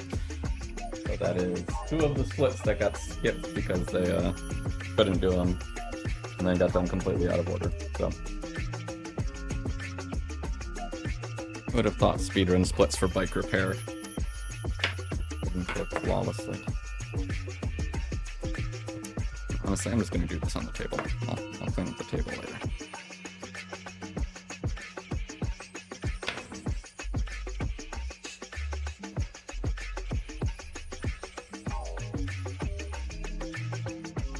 Better. And he's just going to get a little once over.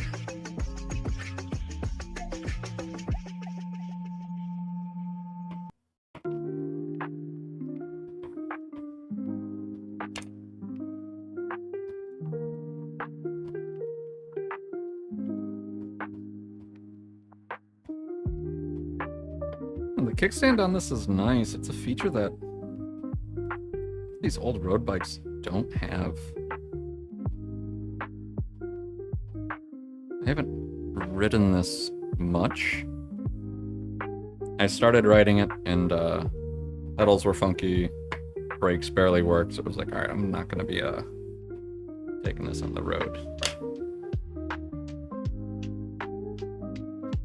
I don't have a good idea of how much it impedes that. It's aluminum too. Yeah, a spot of rust on it because of that.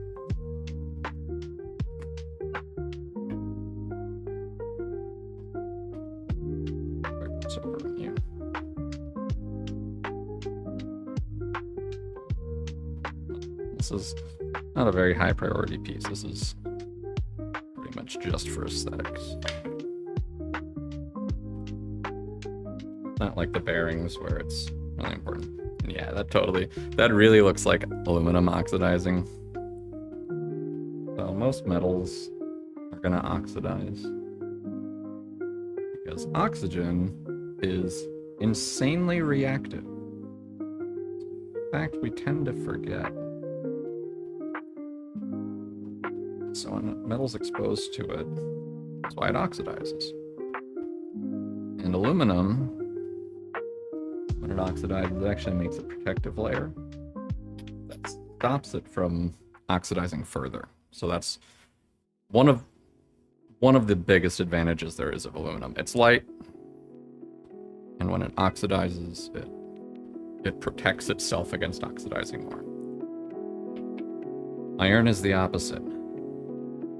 Iron oxidizes into rust,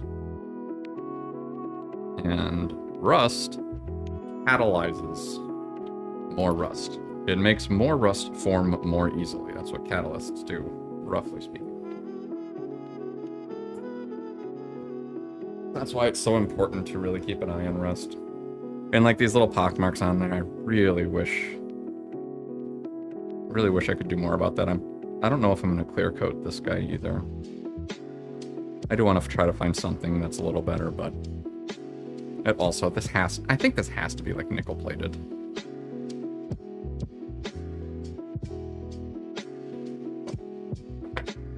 It's very shiny. Doesn't look like it. Steel. Steel can be pretty shiny.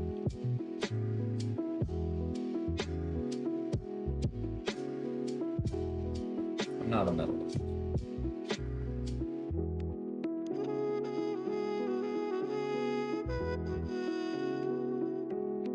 I generally know enough about chemistry to at least be able to understand what I'm reading, which is handy.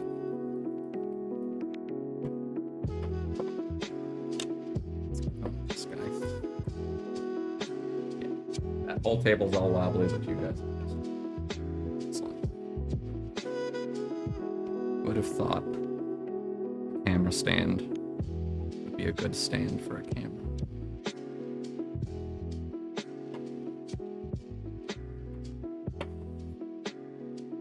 Really don't like these. And still, that shined up pretty nice. But you can see again, it's the same thing. There's like these pock marks in that really shiny reflective thing. You can see that little bit of oxidation down there.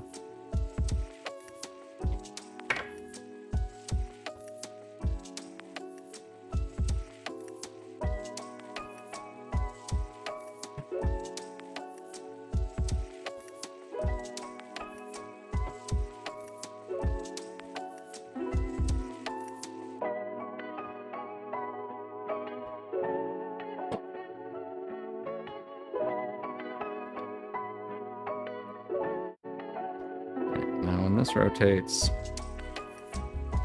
It's gonna be so obnoxious to get into.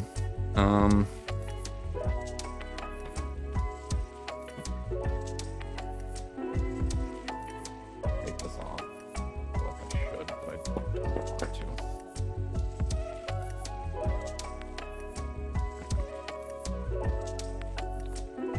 There's one corner I am gonna cut.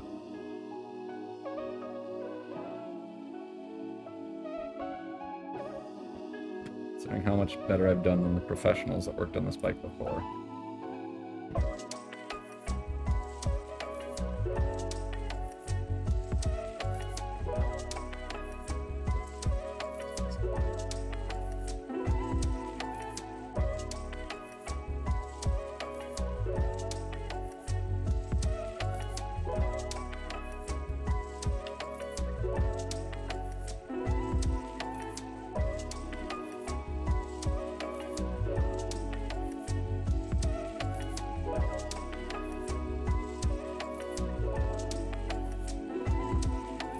Let's try this in a little of these really rusty spots.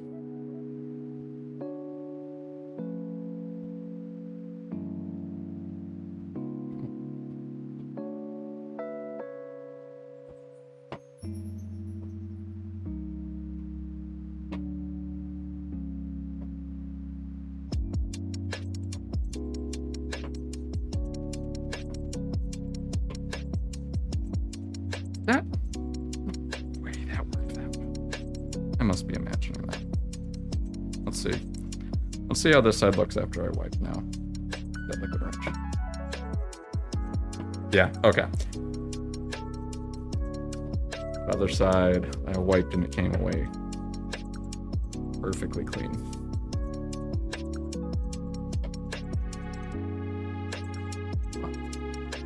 That is still. Oh, that is coming out so nice.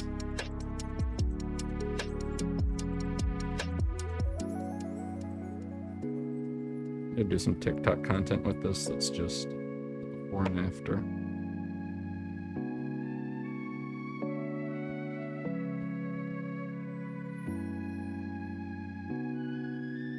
Don't care enough. I just like working on bikes.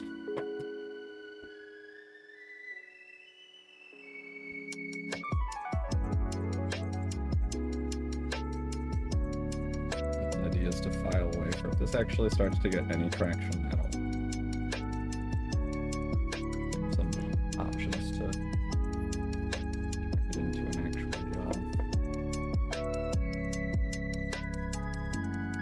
That side just sucks, but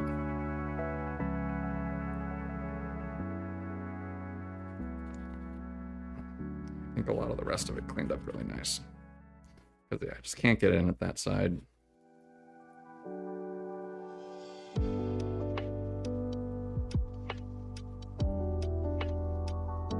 I think I could do a little if I pulled that reflector off, but I don't think it'd be a lot.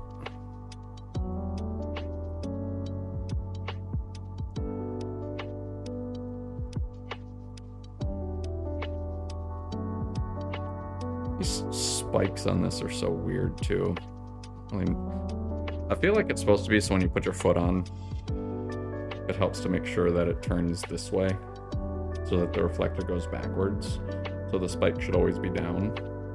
And so you guys can see how it hangs. It's the weight goes down, but it doesn't hang perfectly vertical, and that's because of the spike. If it didn't have that spike, it'd just hang like this. And then if it's like that, it's likely to pull this way. But the tread is right here, so no, that's not it either. That doesn't make any goddamn sense. Am I confused on which side? Okay, this is the left side of the bike, actually. So yeah, so that will be the back side. Then the spike is up by your foot. Yeah, so it's gonna hang on that side, but it hangs forward. So you do have to like actually hit that way. Whatever.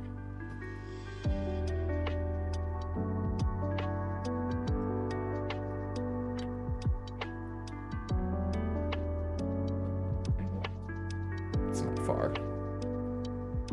Okay. This looks pretty dang good. I think they actually cleaned this up when they did that other tune-up. That is so little wear.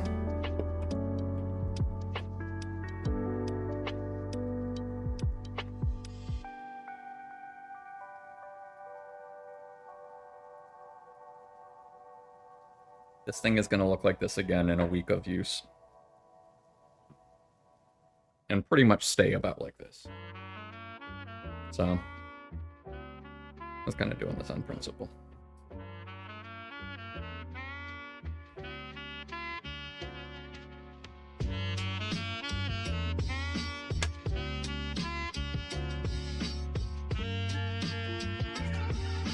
These are so annoying because the little teeth catch on everything. So this is the one that goes by your pedals. One of the gears. The other set of gears, that one called the cassette on the rear wheel, which has 5 gears on it. That is a absolute nightmare to clean. Honestly, you kind of just put it in a bucket of Simple Green or other degreaser and hope.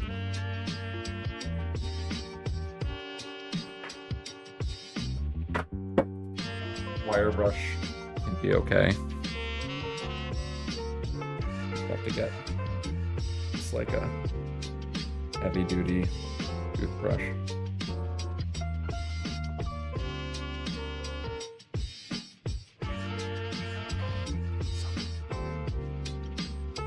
I'm really not much of a cleaner. I'll do a car wash simulator kind of game. It really appealed to me. And honestly, normally when I'm doing bikes, I don't do this a whole ton. It has been nice just going down.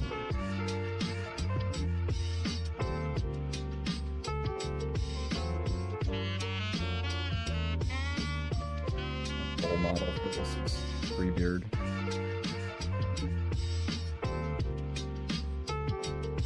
Don't be hasty.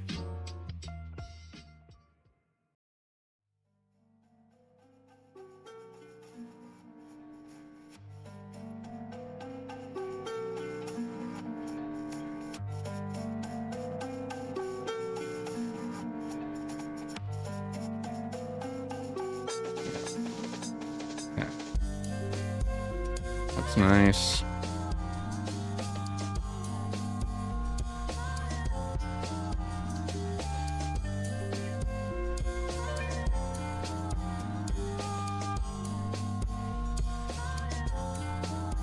Yeah, I'd been thinking these scrub pads were gonna be multi-use replacements for rags. I was wrong.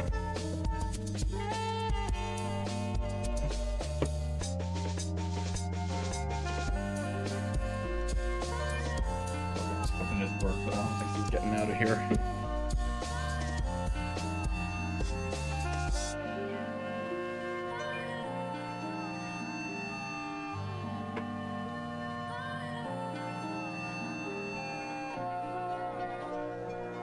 This playlist has not missed either.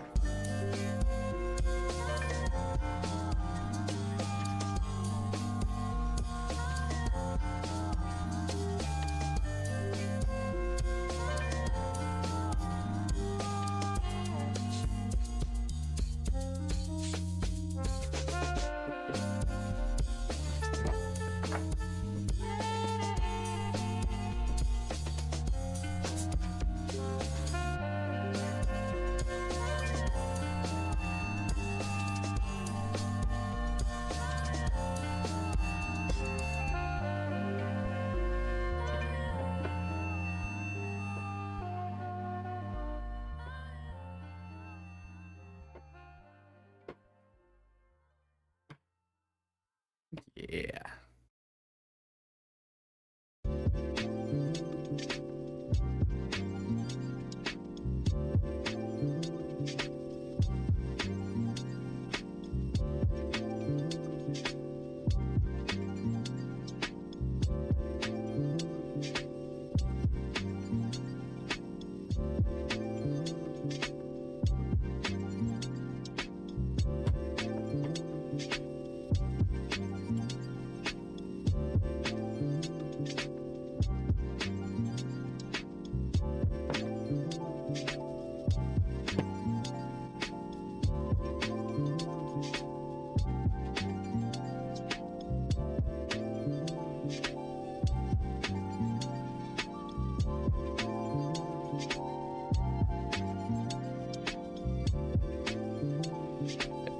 All honesty, most of this is probably going to be back.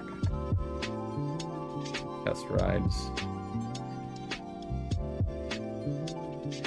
Before I sell it. If I sell it. Oh. Let's see. Potential this guy gets kept. I know in the future what I'd really like to do is fix bikes up for charity. Probably not the nice road bikes. One of the problems with one of the real problems for poverty. If you give something worth $400, you need to eat. Probably gonna choose the $400 over the thing.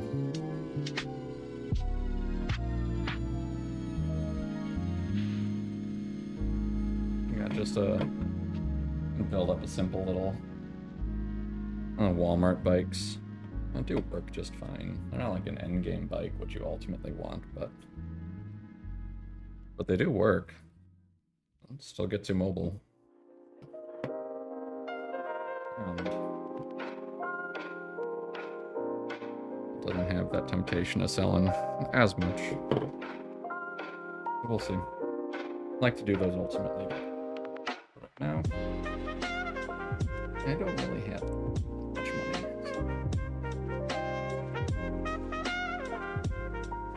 I'm keeping this one for myself and selling my other one. Or selling this guy.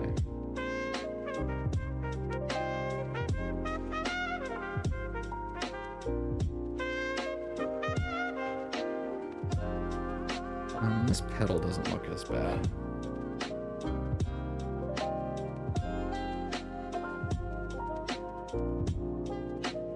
Annoying to work with.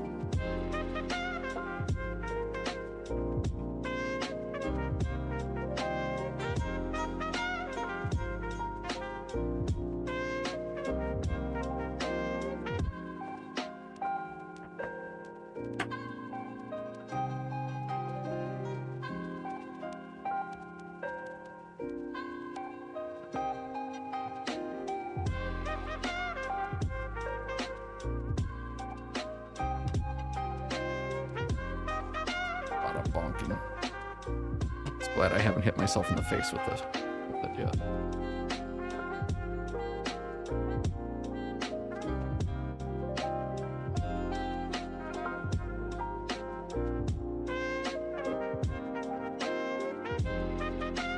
I feel like this thing should have been a weapon in a zombie game at some point.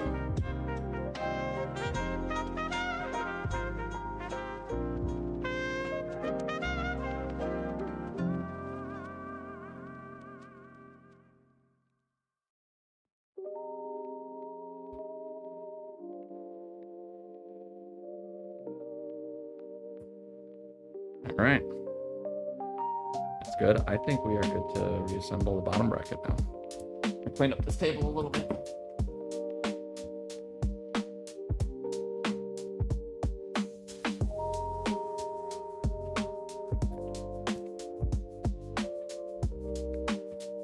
Honestly, imagine that was a good little workspace. I have to wipe it down some more later, but stairs. Got the chunks up.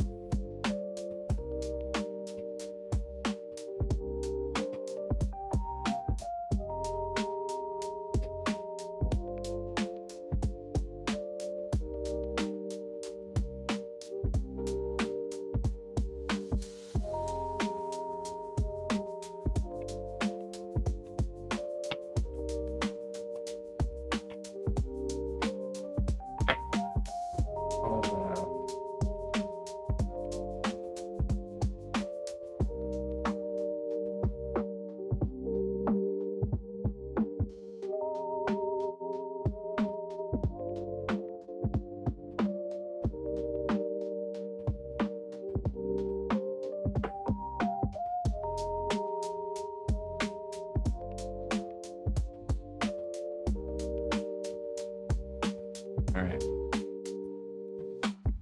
So this guy, we've got this side, your non-drive side, so away from the gears. You can tell because it's shorter.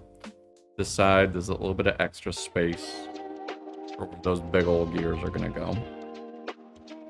Pedal or crank and pedal here, crank and pedal here. This, that right there, that's the crank. Pedal, crank. And then these, and actually this guy, it's gonna go on this side. Gonna have the bearings in there, and then this sets in on those bearings. The other cup is gonna be a problem because I didn't try to get that off yet, actually. Let me try a couple of tippy caps. Let me see if it wants to come off.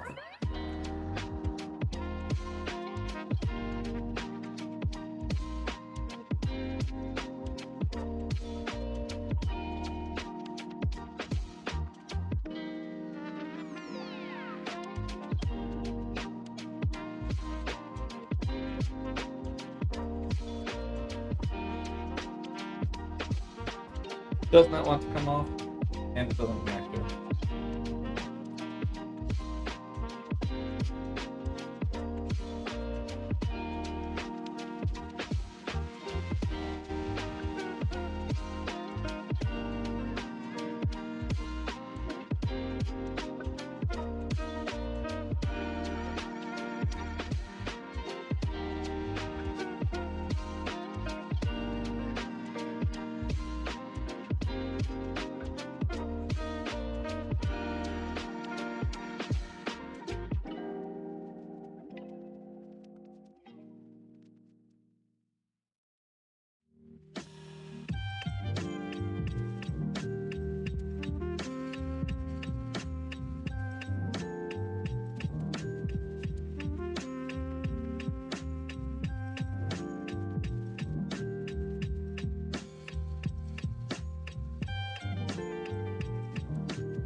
Now, the big problem.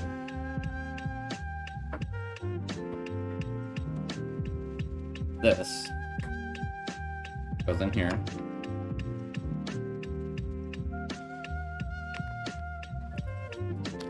Okay, so this whole thing right here is the bottom bracket.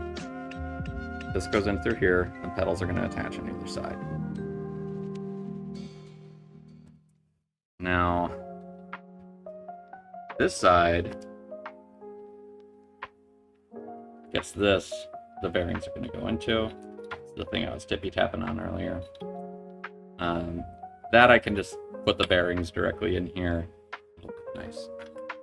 For this, the bearings go down there. That side does not want to come off for me to put the bearings in nicely.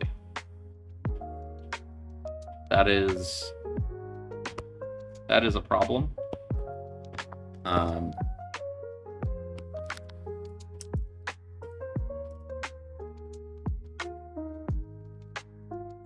It is annoying. I've done it before. But it is just annoying. I really don't like to install grease with my fingers either.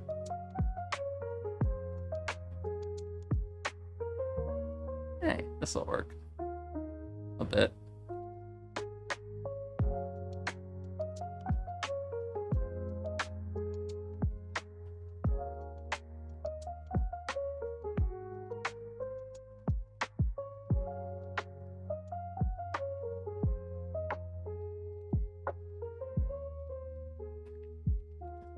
Let's see how that goes. Nope.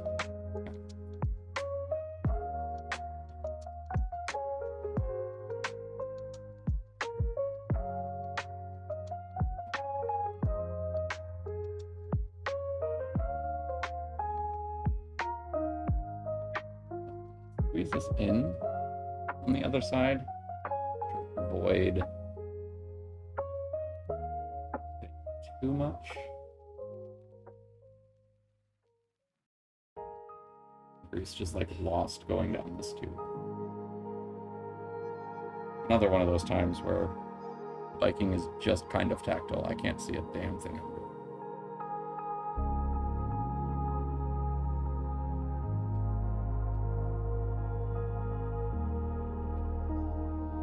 I need to have enough in there.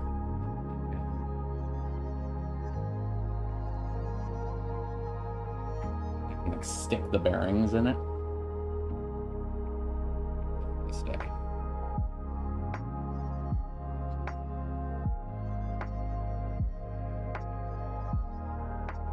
Big ball.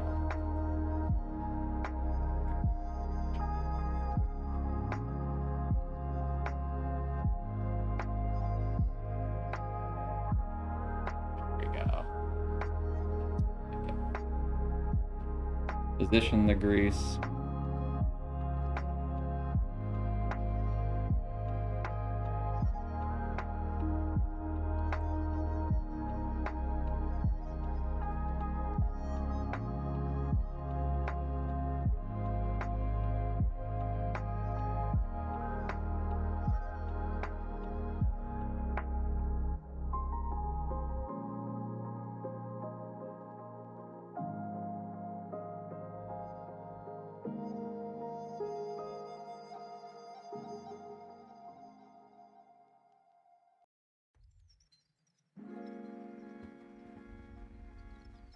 There we go.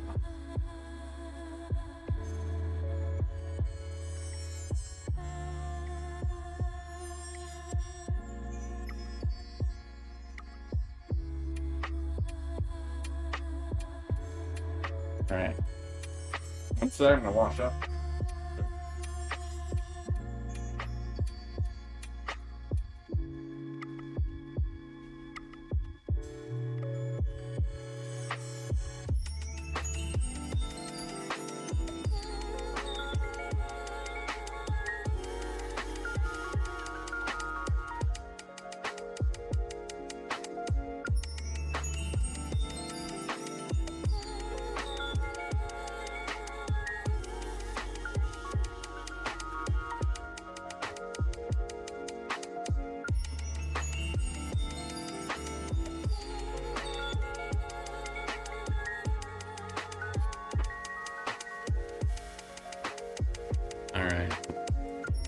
So, there is my handiwork.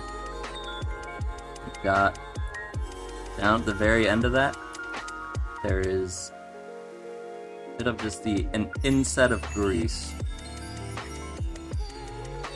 on that whole area.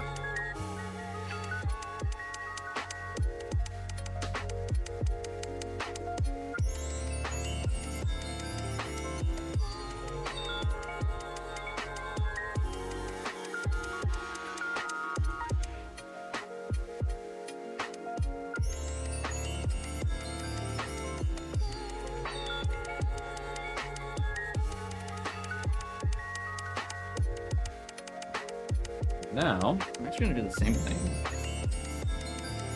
This set, I can get these bearings ready to roll. Because what I'm going to have to do is go back to that bottom bracket, push all 11 bearings into place, put this into place to hold them there, and then this guy needs to go on this side to hold it on.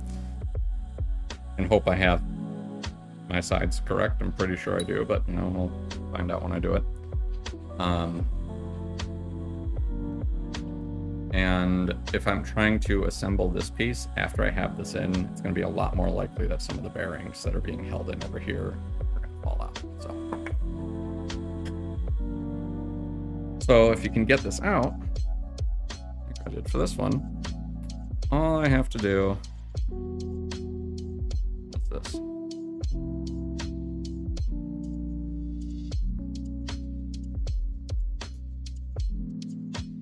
There we go. Boom. That. Probably should have just done that first, then you guys would have a better idea what I was doing too. But this is what is going on the other side in the bottom of the bottom bracket too. And there's another one of these on the other side.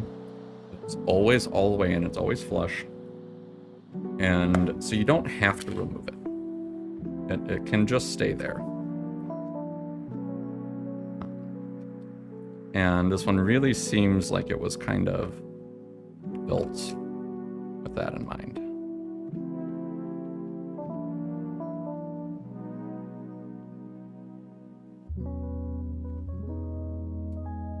Now,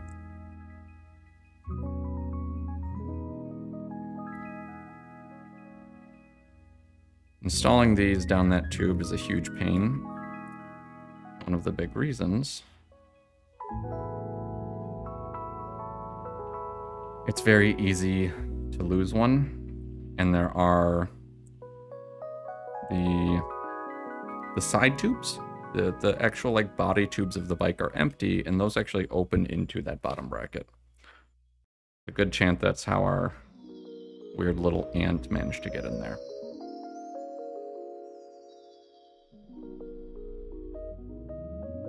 It was just in one of the side tubes. Yeah, so this guy goes here, and then this, and that, and this rotates the top of the bearings like that. That's how the bottom bracket works. So when you are pedaling, this is when you pedal, this turns, and those bearings provide that interface so that this isn't just grinding up against the piece of metal. It is touching the bearings, which are touching the outside. And all of those connection points are really small and covered in grease. So that is, as you can see too, it's pretty sticky.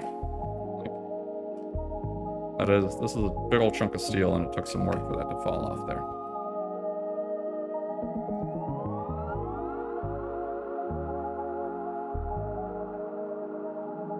A little more on top, just because we can. Grease is good. Now, to do the others.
So I think what I'm going to do is each time I'm taking the bearing from this side over here, I'm going to put it in and guide it this way.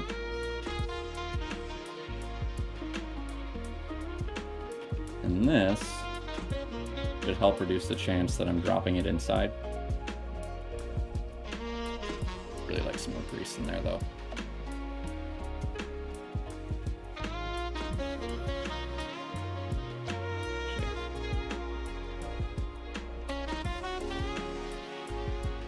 Kick these bearings out and add more grease.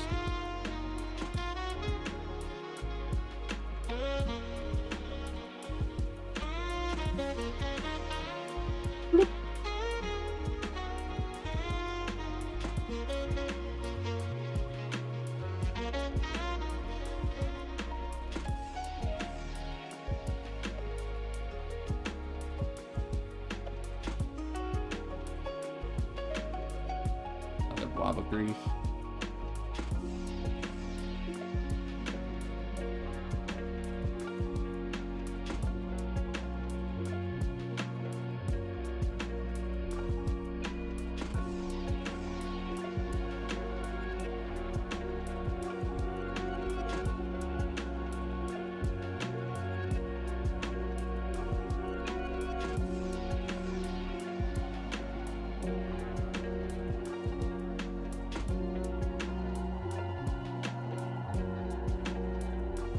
Some big blobs of grease.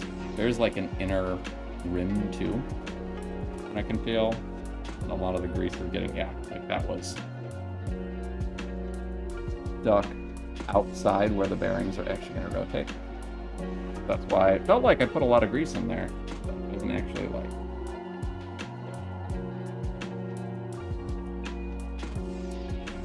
Wasn't as much as I'd like where the bearings were actually sitting.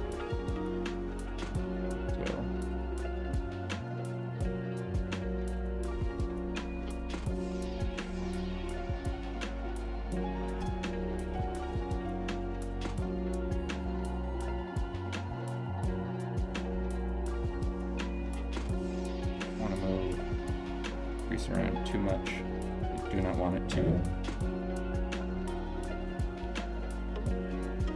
Didn't chase it down this pole, did I?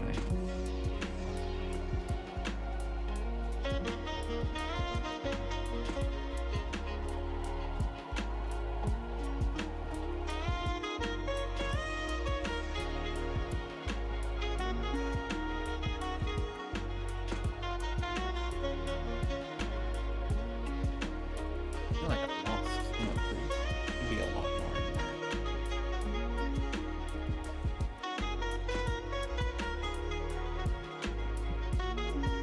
Some on my hands.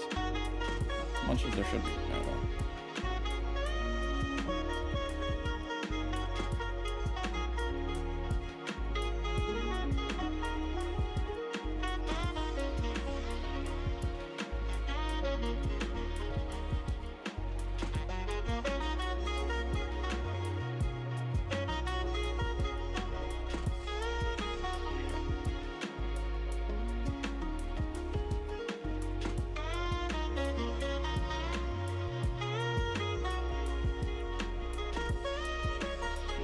Right now, at the edge of that cup, push the grease back from the edge of the cup more into like the very back corner, which is where the bearings are actually going to sit. And that is starting to feel like I've got as much grease as I want.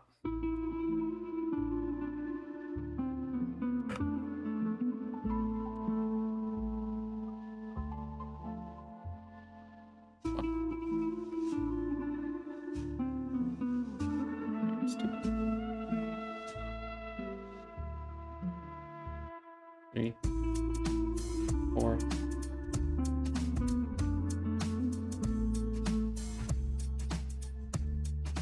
5, 6. So now we're starting to get to the point where they're kind of hanging upside down. Nerve-wracking.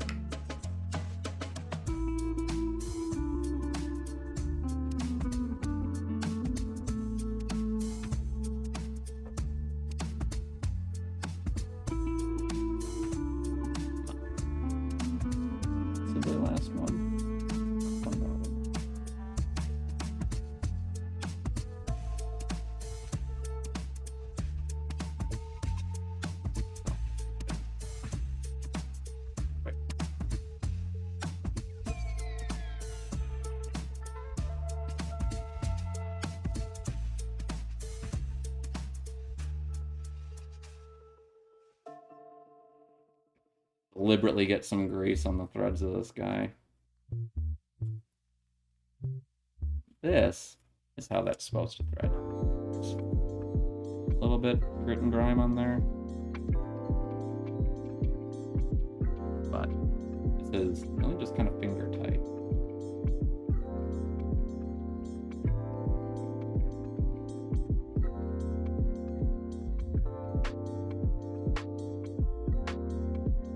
Take that back off a little bit again.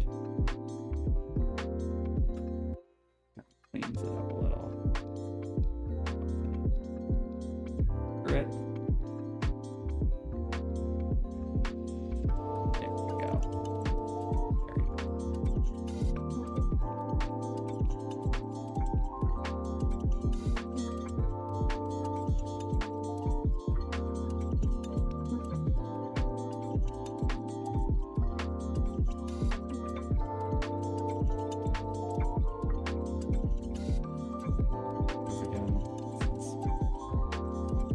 Having a harder time turning right there than I would like. It's still wobbly, so it's not actually like locking in on the bearings yet. I'm gonna unthread it. So again, there's plenty of grease in there. It just has to really work its way through the threads.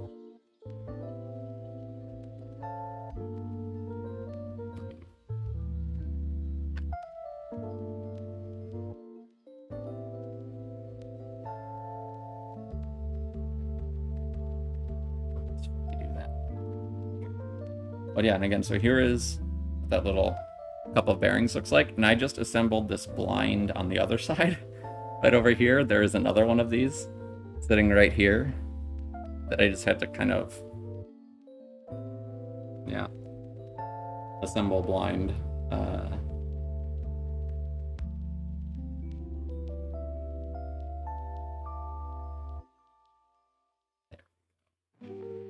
One of the reasons I really want this to be nice and easy, this is just like the front hub,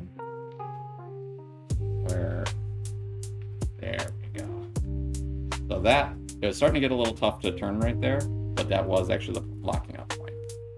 So right here, rotates nice and free. I turn more, to the point where I can't turn it. I don't know if, you probably can't hear it, but it's like almost a little clicky. So that's too much. And so now I'm gonna clean all this up. And then it's gonna be a matter of fine-tuning that adjustment so that there isn't wobble, because right now there is just a hair of wobble in there. I don't know if you can see that. You can actually see a little bit of wobble. Teeny bit of wobble between this and the frame. And that's not good, because then as you're throwing your weight on it, if this is moving back and forth, it can start to like damage the bearings. They don't wear right. It's just not good. So.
It's common on some of the fancier bikes too. One of the few things that is like a bit of an actual improvement is what are called sealed cartridge bearings. So all of these, that whole cup with the bearings in it that I just had, that works as just a sealed unit. That keeps dust and bits of stuff, and evidently ants, because that's a problem, I'm getting in there. Them from getting in there and cuddling up with your bearings and getting it going.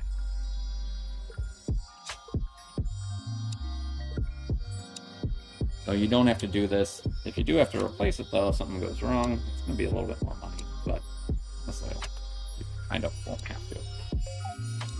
It's so nice. Looks really nice and clean. That little bit, and you can see those little bits of black on there. That's again kind of like the grease just gets compacted and disgusting.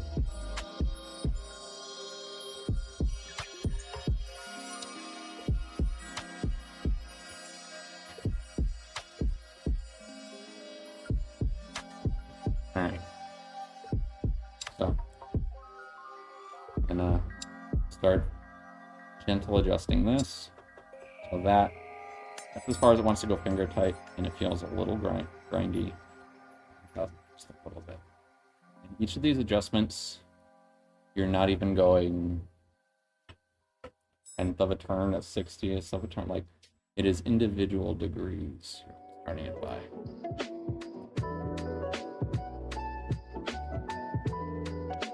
It's pretty nice. Like,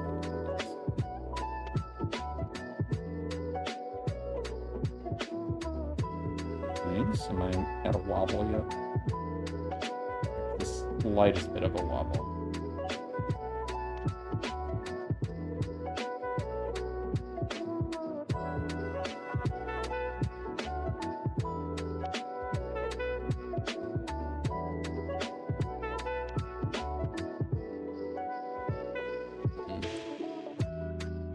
Don't love this. I feel like I'm getting a little bit of wobble. There's some overlap. But right here, I feel like there's a little bit of a grind.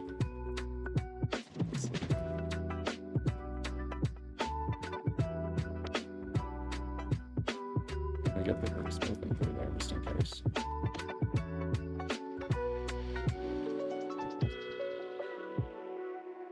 But yeah, it feels like there's still just a hair of wobble.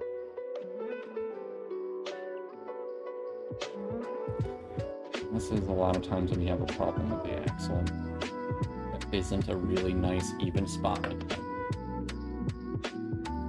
As this tightens, it binds up and doesn't rotate and feel as good. As you loosen, you introduce wobble. Ideally, you find like a little spot right in the middle between those. And when everything is working right, it does.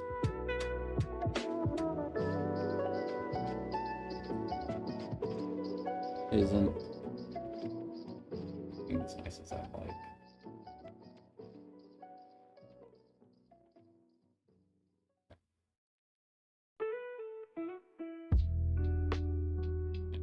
Right there, the wobble's completely gone. It's a bindy spot.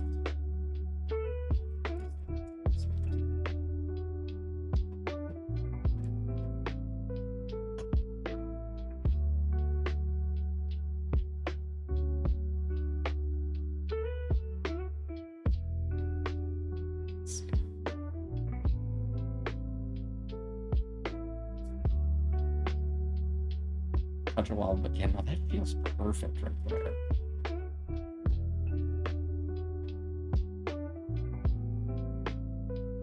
So, like, right there, there's a spot of grind I can feel at a specific spot.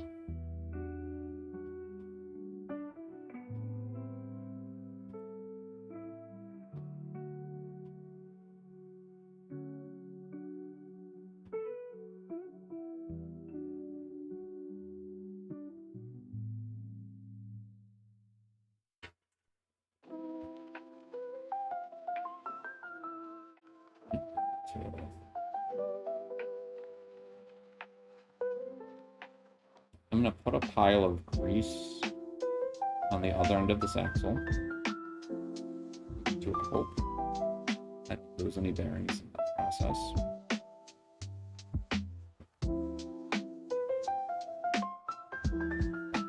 And even on this side, some bearings are sticking to this stuff.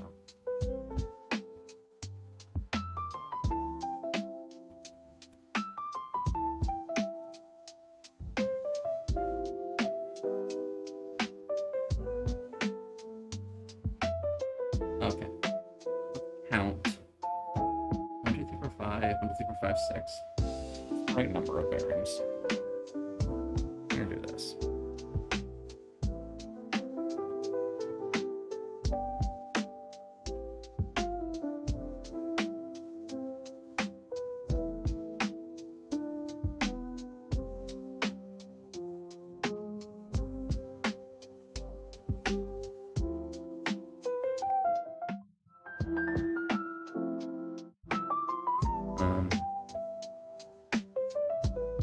Yeah, you know what? I think it's mostly that side that's the problem.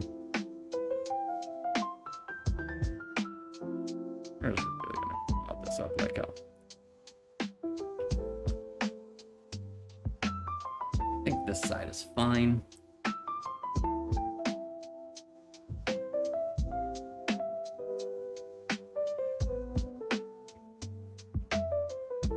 Yeah, that's.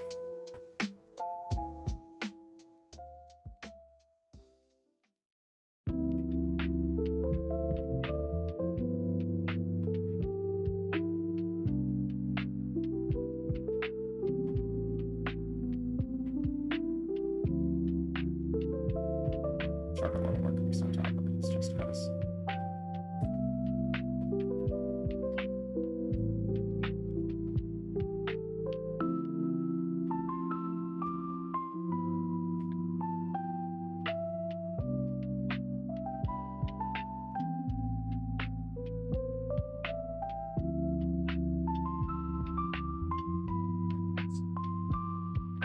Down until it stops being finger tight. There we go. That's the worst spot.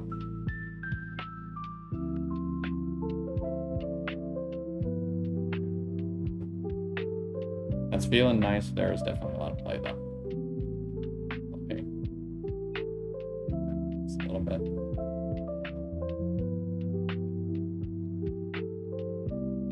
Okay, no play. Bound.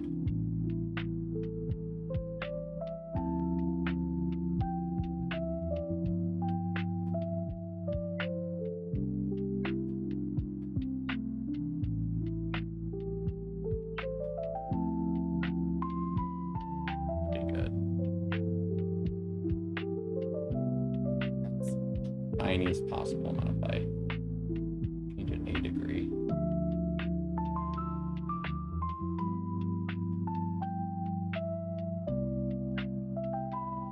That spot that felt like it was bound up is gone.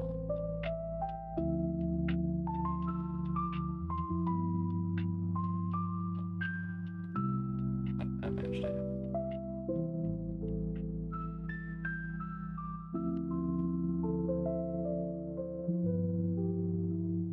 And so again, what this is doing is as I thread it in, it is pushing the bearings into that little round part on the axle. And you need them to all be in contact smoothly. But if it pushes in too hard, they're like grinding. If it's not enough, you've got a little bit of wiggle. So you need to find the perfect balance spot.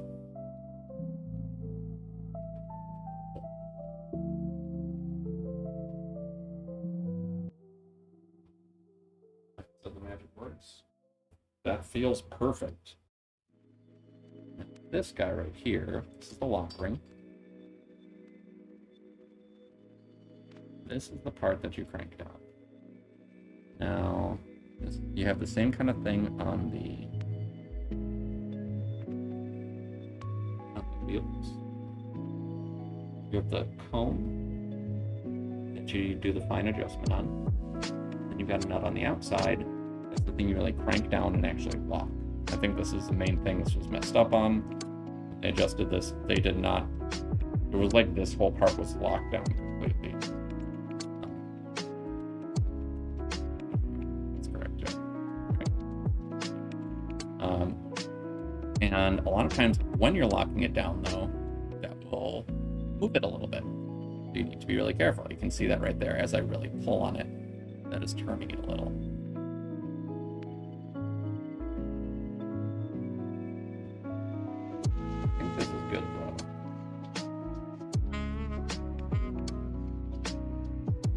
Like that to be even more perfect.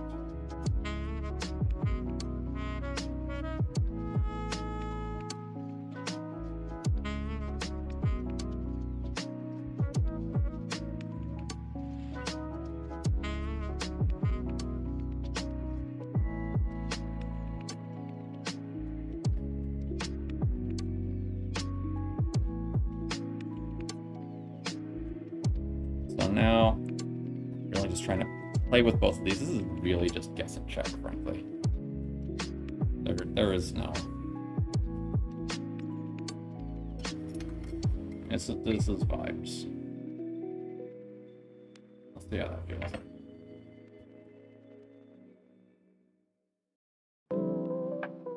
The tiniest amount of play imaginable. But that feels better than I've managed to get. Every now and then, there's a spot that feels like it binds up. Just a hair. Because I'm very, very picky.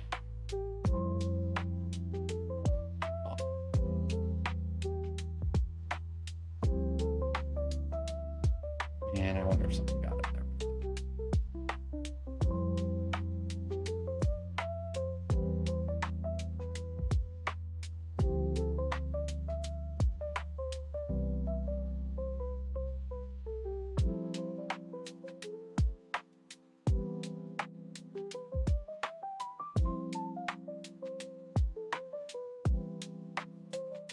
Just debating, honestly. It's more just fidgeting. I feel that little bit every now and then. But it almost settles. Like right now, I feel like there's no play at all.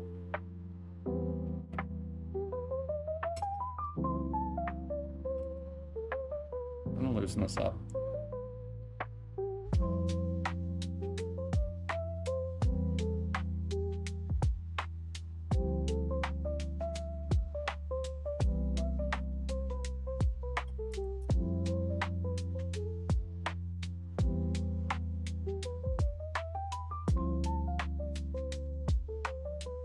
Nothing, no play.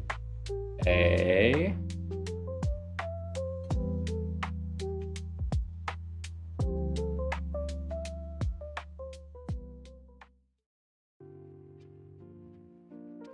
Maybe a small wobble of play.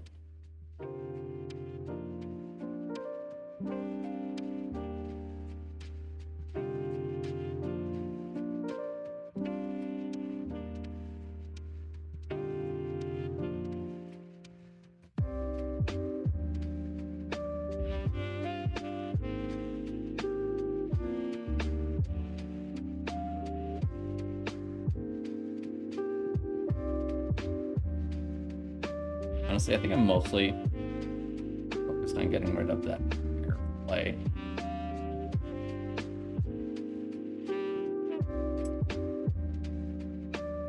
And from there, it's as good as it can be. That's it.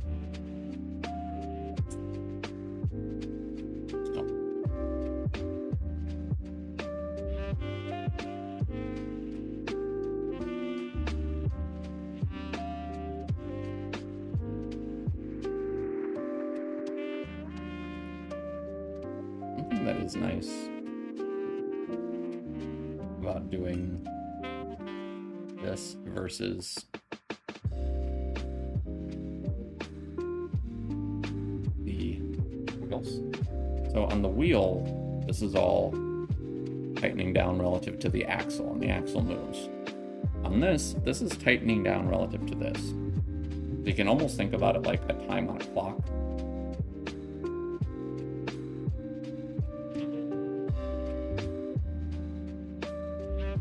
If you want to go a little bit more, a little bit back, you have kind of this absolute time frame where I can, like, turning back the clock a little bit. Turn this backwards just a little bit to loosen it, turn it forwards a little bit to tighten it.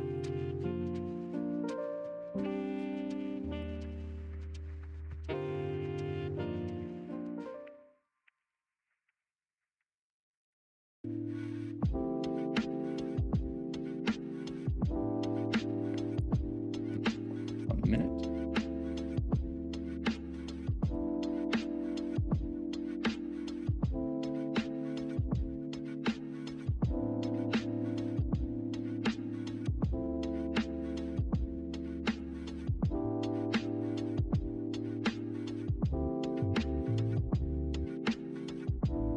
You know, I didn't get to clean out this other side nearly as thoroughly as this one. because I can't get that other cup out. I wonder if there are some spots of grease built up in there. That's part of what I'm feeling.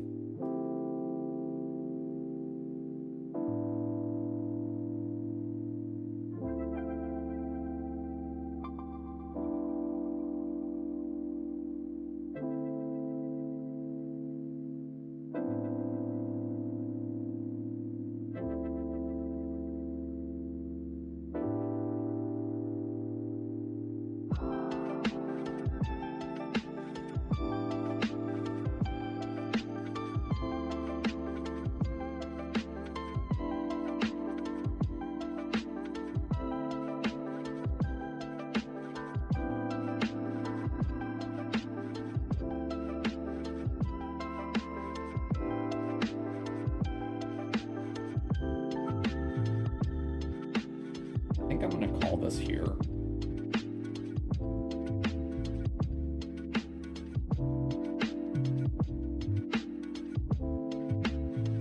I might revisit it later.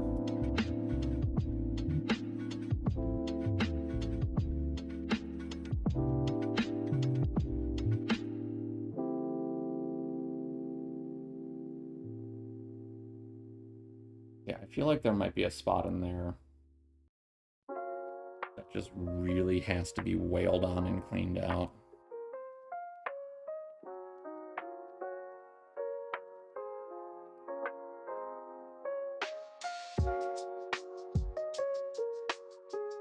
I don't know the best plan for that.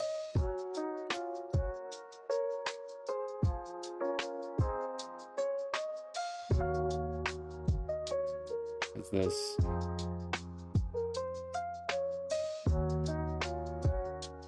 feeling like there's not a little magic spot between bound up and wobbly.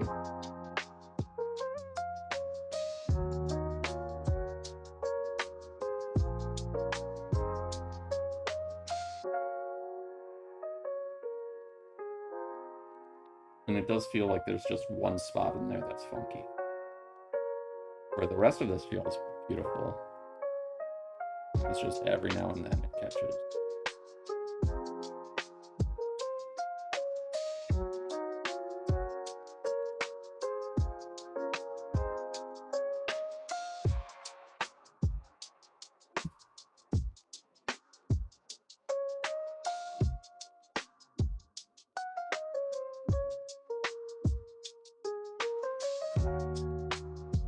So this side's fine.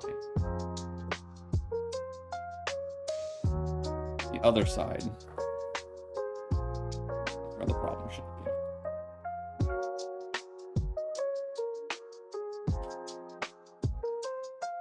Now, you're going to need to remove all of the bearings without losing any down the side tubes.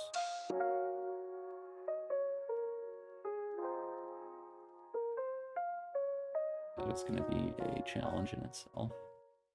But I think they should be magnetic.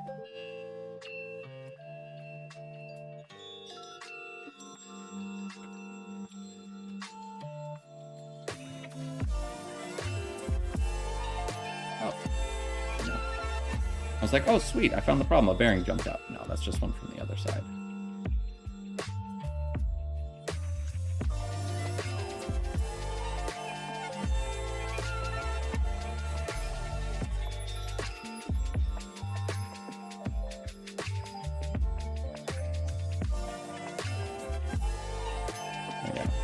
That's a really good picture of what that inside of the bearings looks like. Nice and greasy.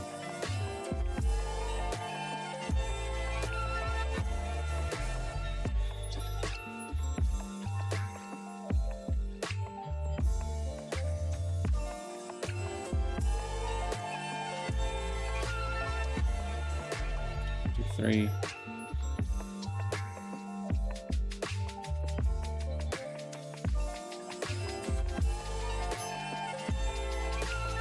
5, 6, 7, 8, 9, 10. One more. Not the one that makes sense. I have like 3. I don't know how to count. I might.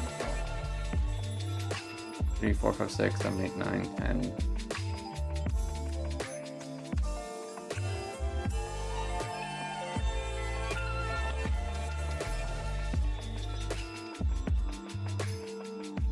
That's 12. Well.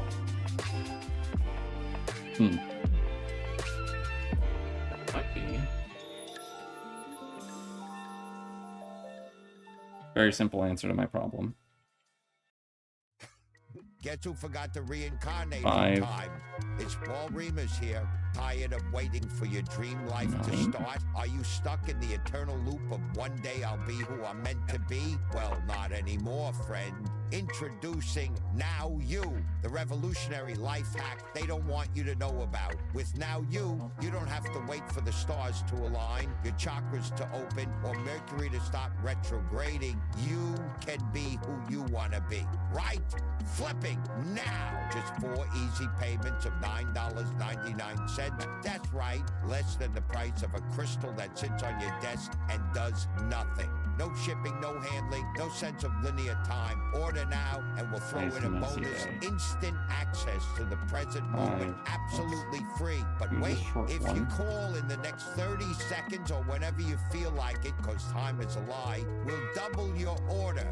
That's right, you'll get 2 versions of you for the price of one. So why wait? Stop becoming and start being. Call 1-800-NOW-YOU. That's 1-800-NOW-YOU. Extra you for unlimited potential. Now you. Because the future is overrated and honestly kind of rude.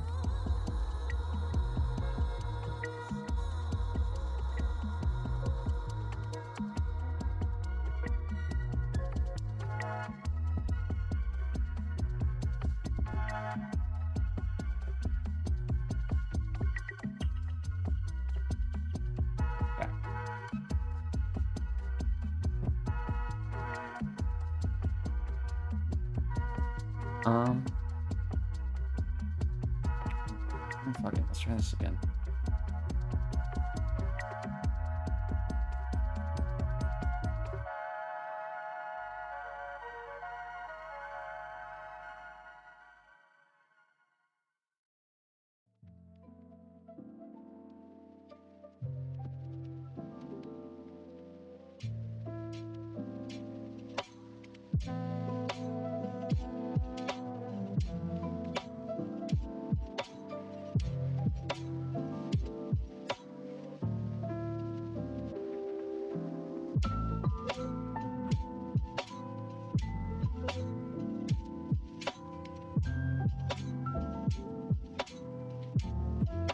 Or there is.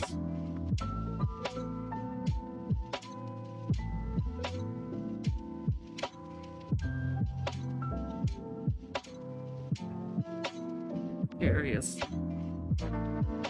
Seems to be in place for now.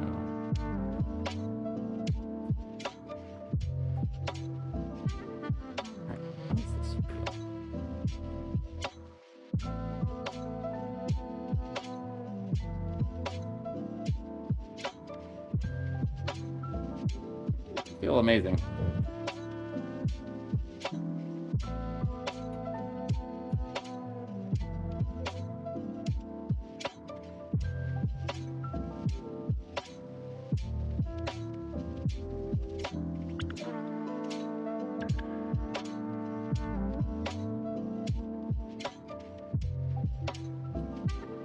Oh boy.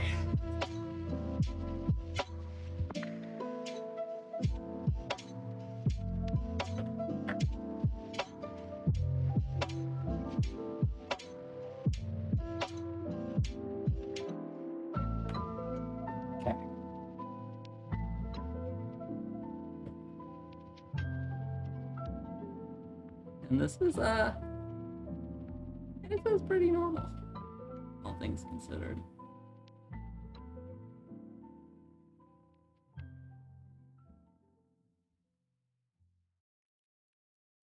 Okay, 1, 2, 3, 4, 5. 1, 2, 3, 4, 5, 6.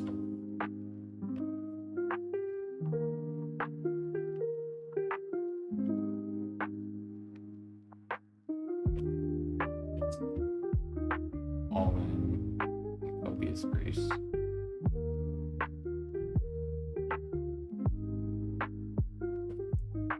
Some Smurfs.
Let's see. I feel that weird bind.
So I'm still not super happy with it. I am very, very picky though, because why not? It's for fun.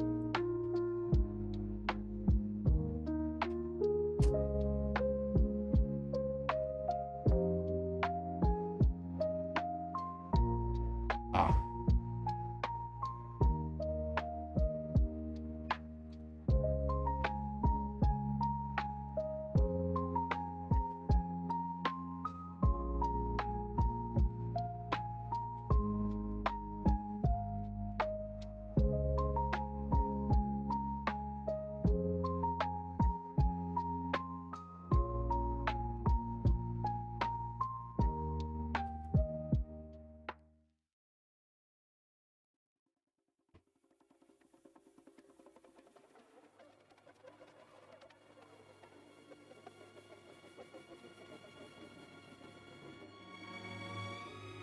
Man, that's feeling really nice.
Okay.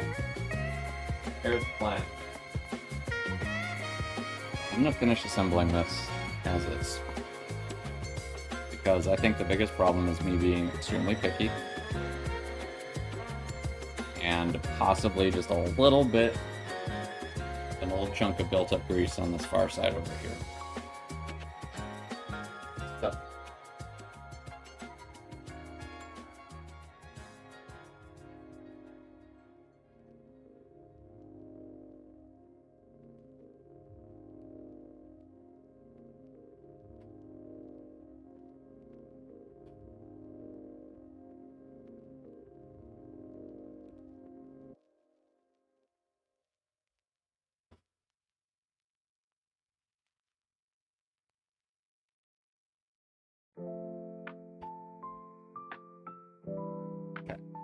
So we're gonna do that, and then I'm just gonna put some use into the pedals.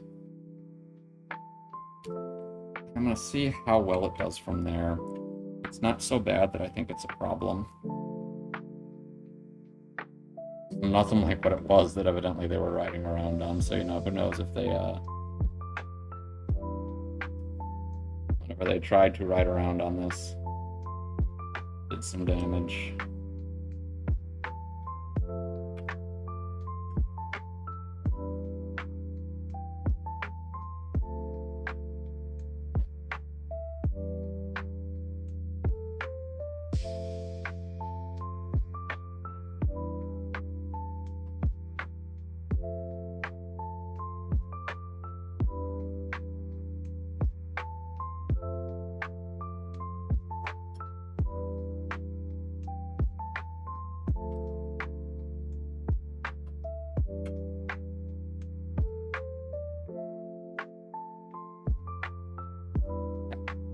So again, just going back and forth, trying to get the wobble gone, just barely.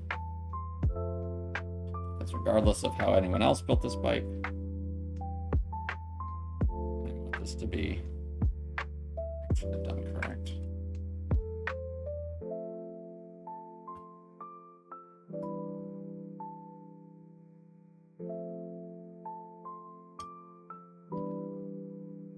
And this feels exactly the same as it did before, maybe a little better. I don't think that bearing actually came out. I think it just got shifted around when I was pulling stuff out.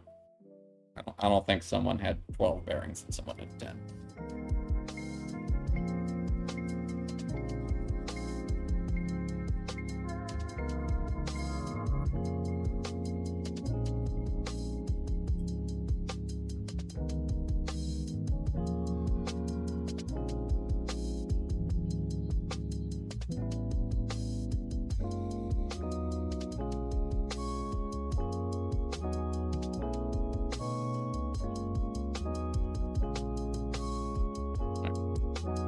I had it up there. Distracted myself. This is the most frustrating part of making bikes. It's also one of my favorites, so. Oh, no wobble. Huge. Alright. Is this acceptable?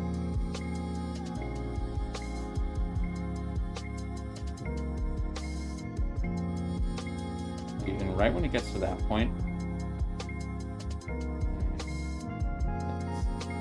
7, 8.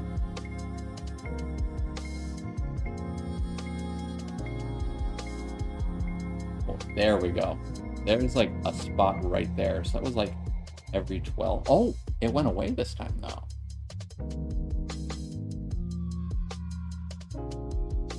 That's the thing too. If there is just like a little bit of something that landed in there, which is possible with all the stuff inside, and I do have to assemble things through the bike,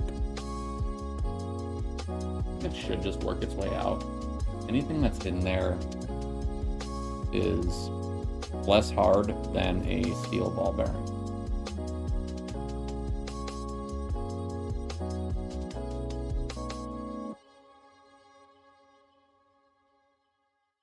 We'll see. I'm gonna leave it as is for now. I'd like to go back a hair.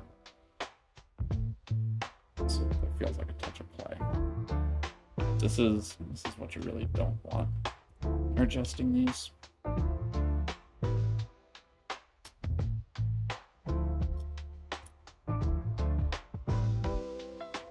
That's why it's a box. That is just the slightest hair of play.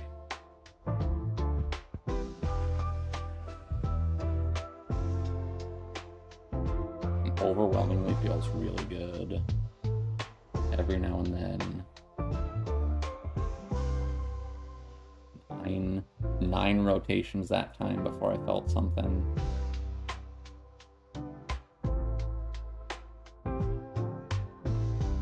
And that's, I can feel enough that I can't hold a round metal cylinder with greasy fingers.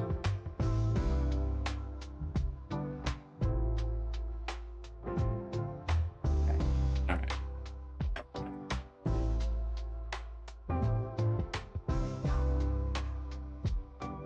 This side. Is this one?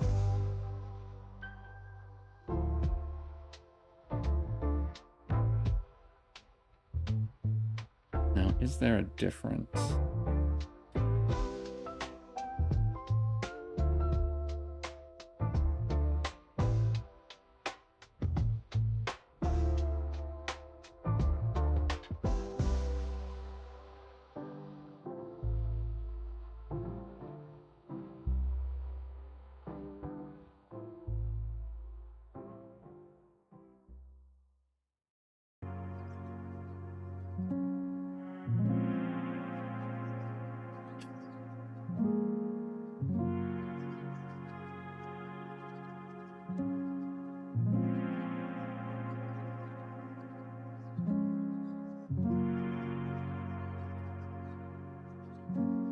There's a little bit of something built up on the inside here. I'd like to try and get out.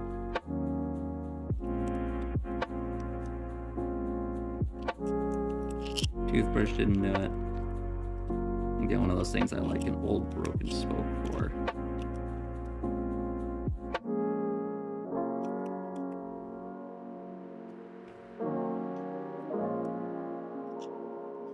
I don't have an old broken spoke on me, so look at this. And that's the thing. I feel like the problem with the bottom bracket is most likely one little spot of something like this. I don't know if this one is grease, but a lot of the grease does just, over the course of 40 years, become very soft. Okay.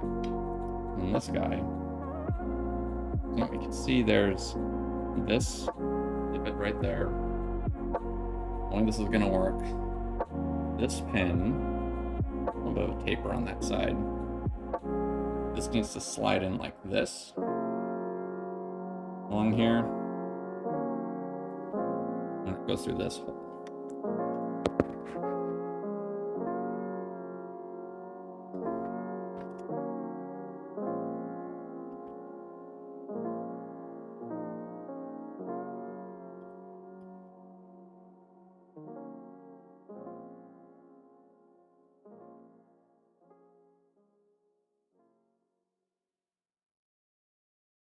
And this is the thing I had to hammer out last time. We have to hammer it into place this time. Mute you for that.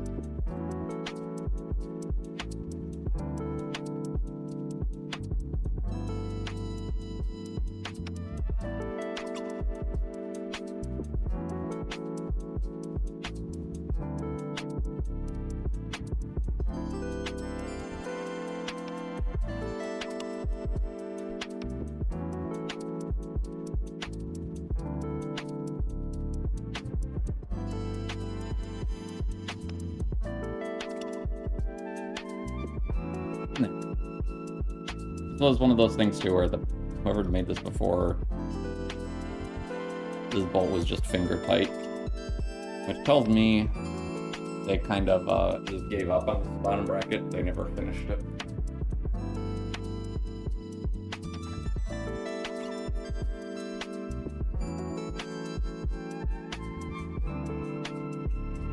Then, pretty much.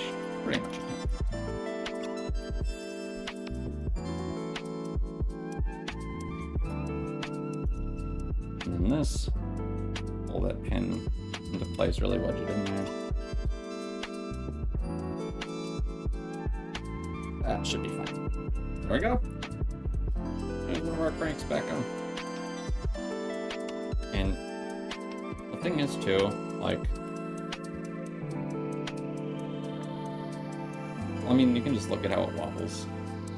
Kind of like with the wheel, where the lower the speed, it could still keep moving. That means there's less friction. If there's more friction, that'll stop it earlier. You need more speed to overcome that friction. This thing, that is really nice. That is some pretty good pendulum. And in moving it around, it feels really nice.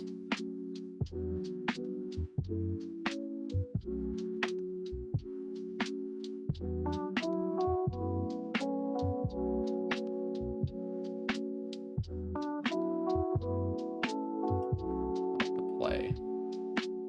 Yeah, and then this is like one of the big tests for play too, because when you have this long of a lever on it, if there's any play in there, you can really feel the movement. There is no play at all in there, to the point that I'm tempted to actually loosen it a hair. I mean, I don't know. It feels so nice. There's no play. I'm just gonna leave it for now. I'm gonna stop hooking it.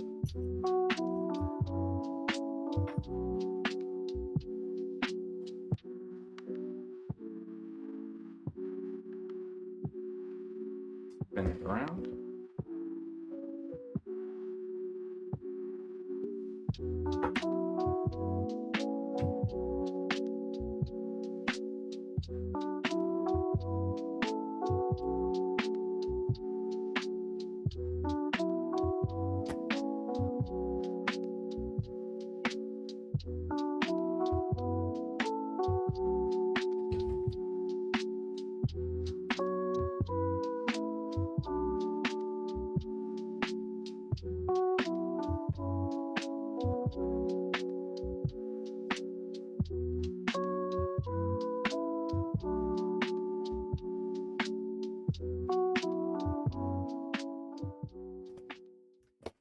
I think I might have just been overreacting this, which makes sense.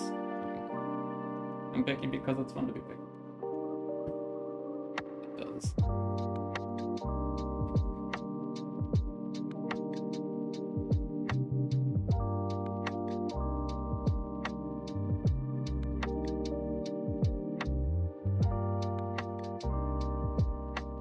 Say as I debate. Too.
Barest amount of movement from the end of the crank,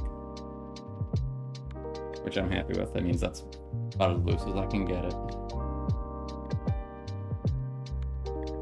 Absolutely no one else would care about that amount of movement at all. And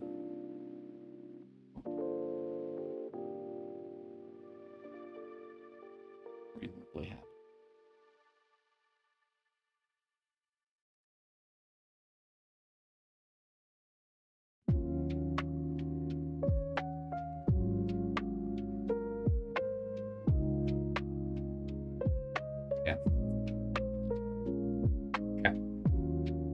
this one's gonna be a little awkward because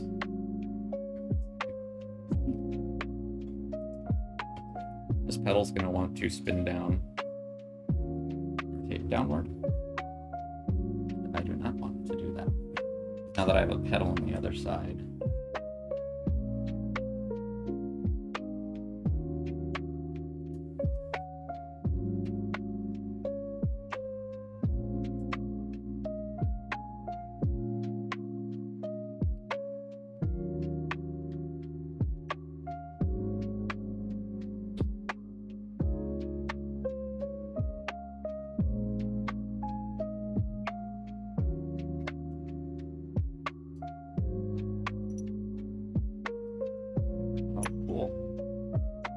Actual Raleigh one is not.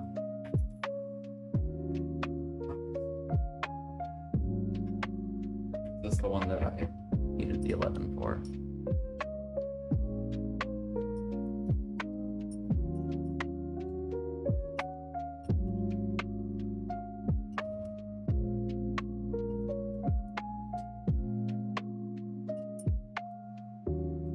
One time I think first time I worked with this kind. Like a 2-piece crank. I accidentally managed to get both pedals on the same side. It's something that anyone who works on a bike will do at one point. Holy cow. That looks really nice.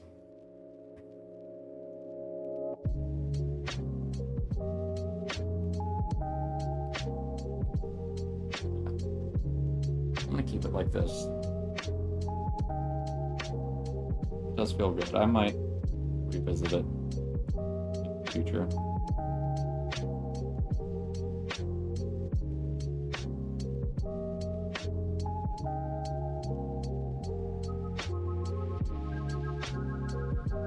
Because, I mean, especially compared to what it was, it's night and day, but that's a little far.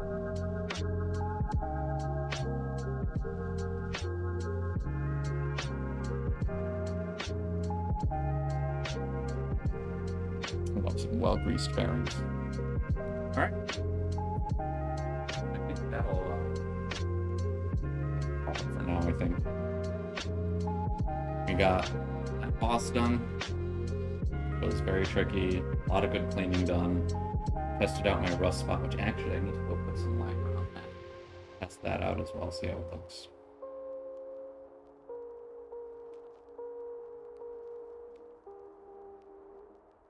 And found out the rear wheel was maintained by someone who does not know how to actually do it. You have to take that down and take the cassette off, which shouldn't need to have been done. I'll have to run down to the shop for that instead of just buying the tool, I think. Because that's one of those things that there's a million tools for. They never repeat. But that's it. Oh, I can hit the splits. Hit the split button today. Thank you for coming by. Have a good one.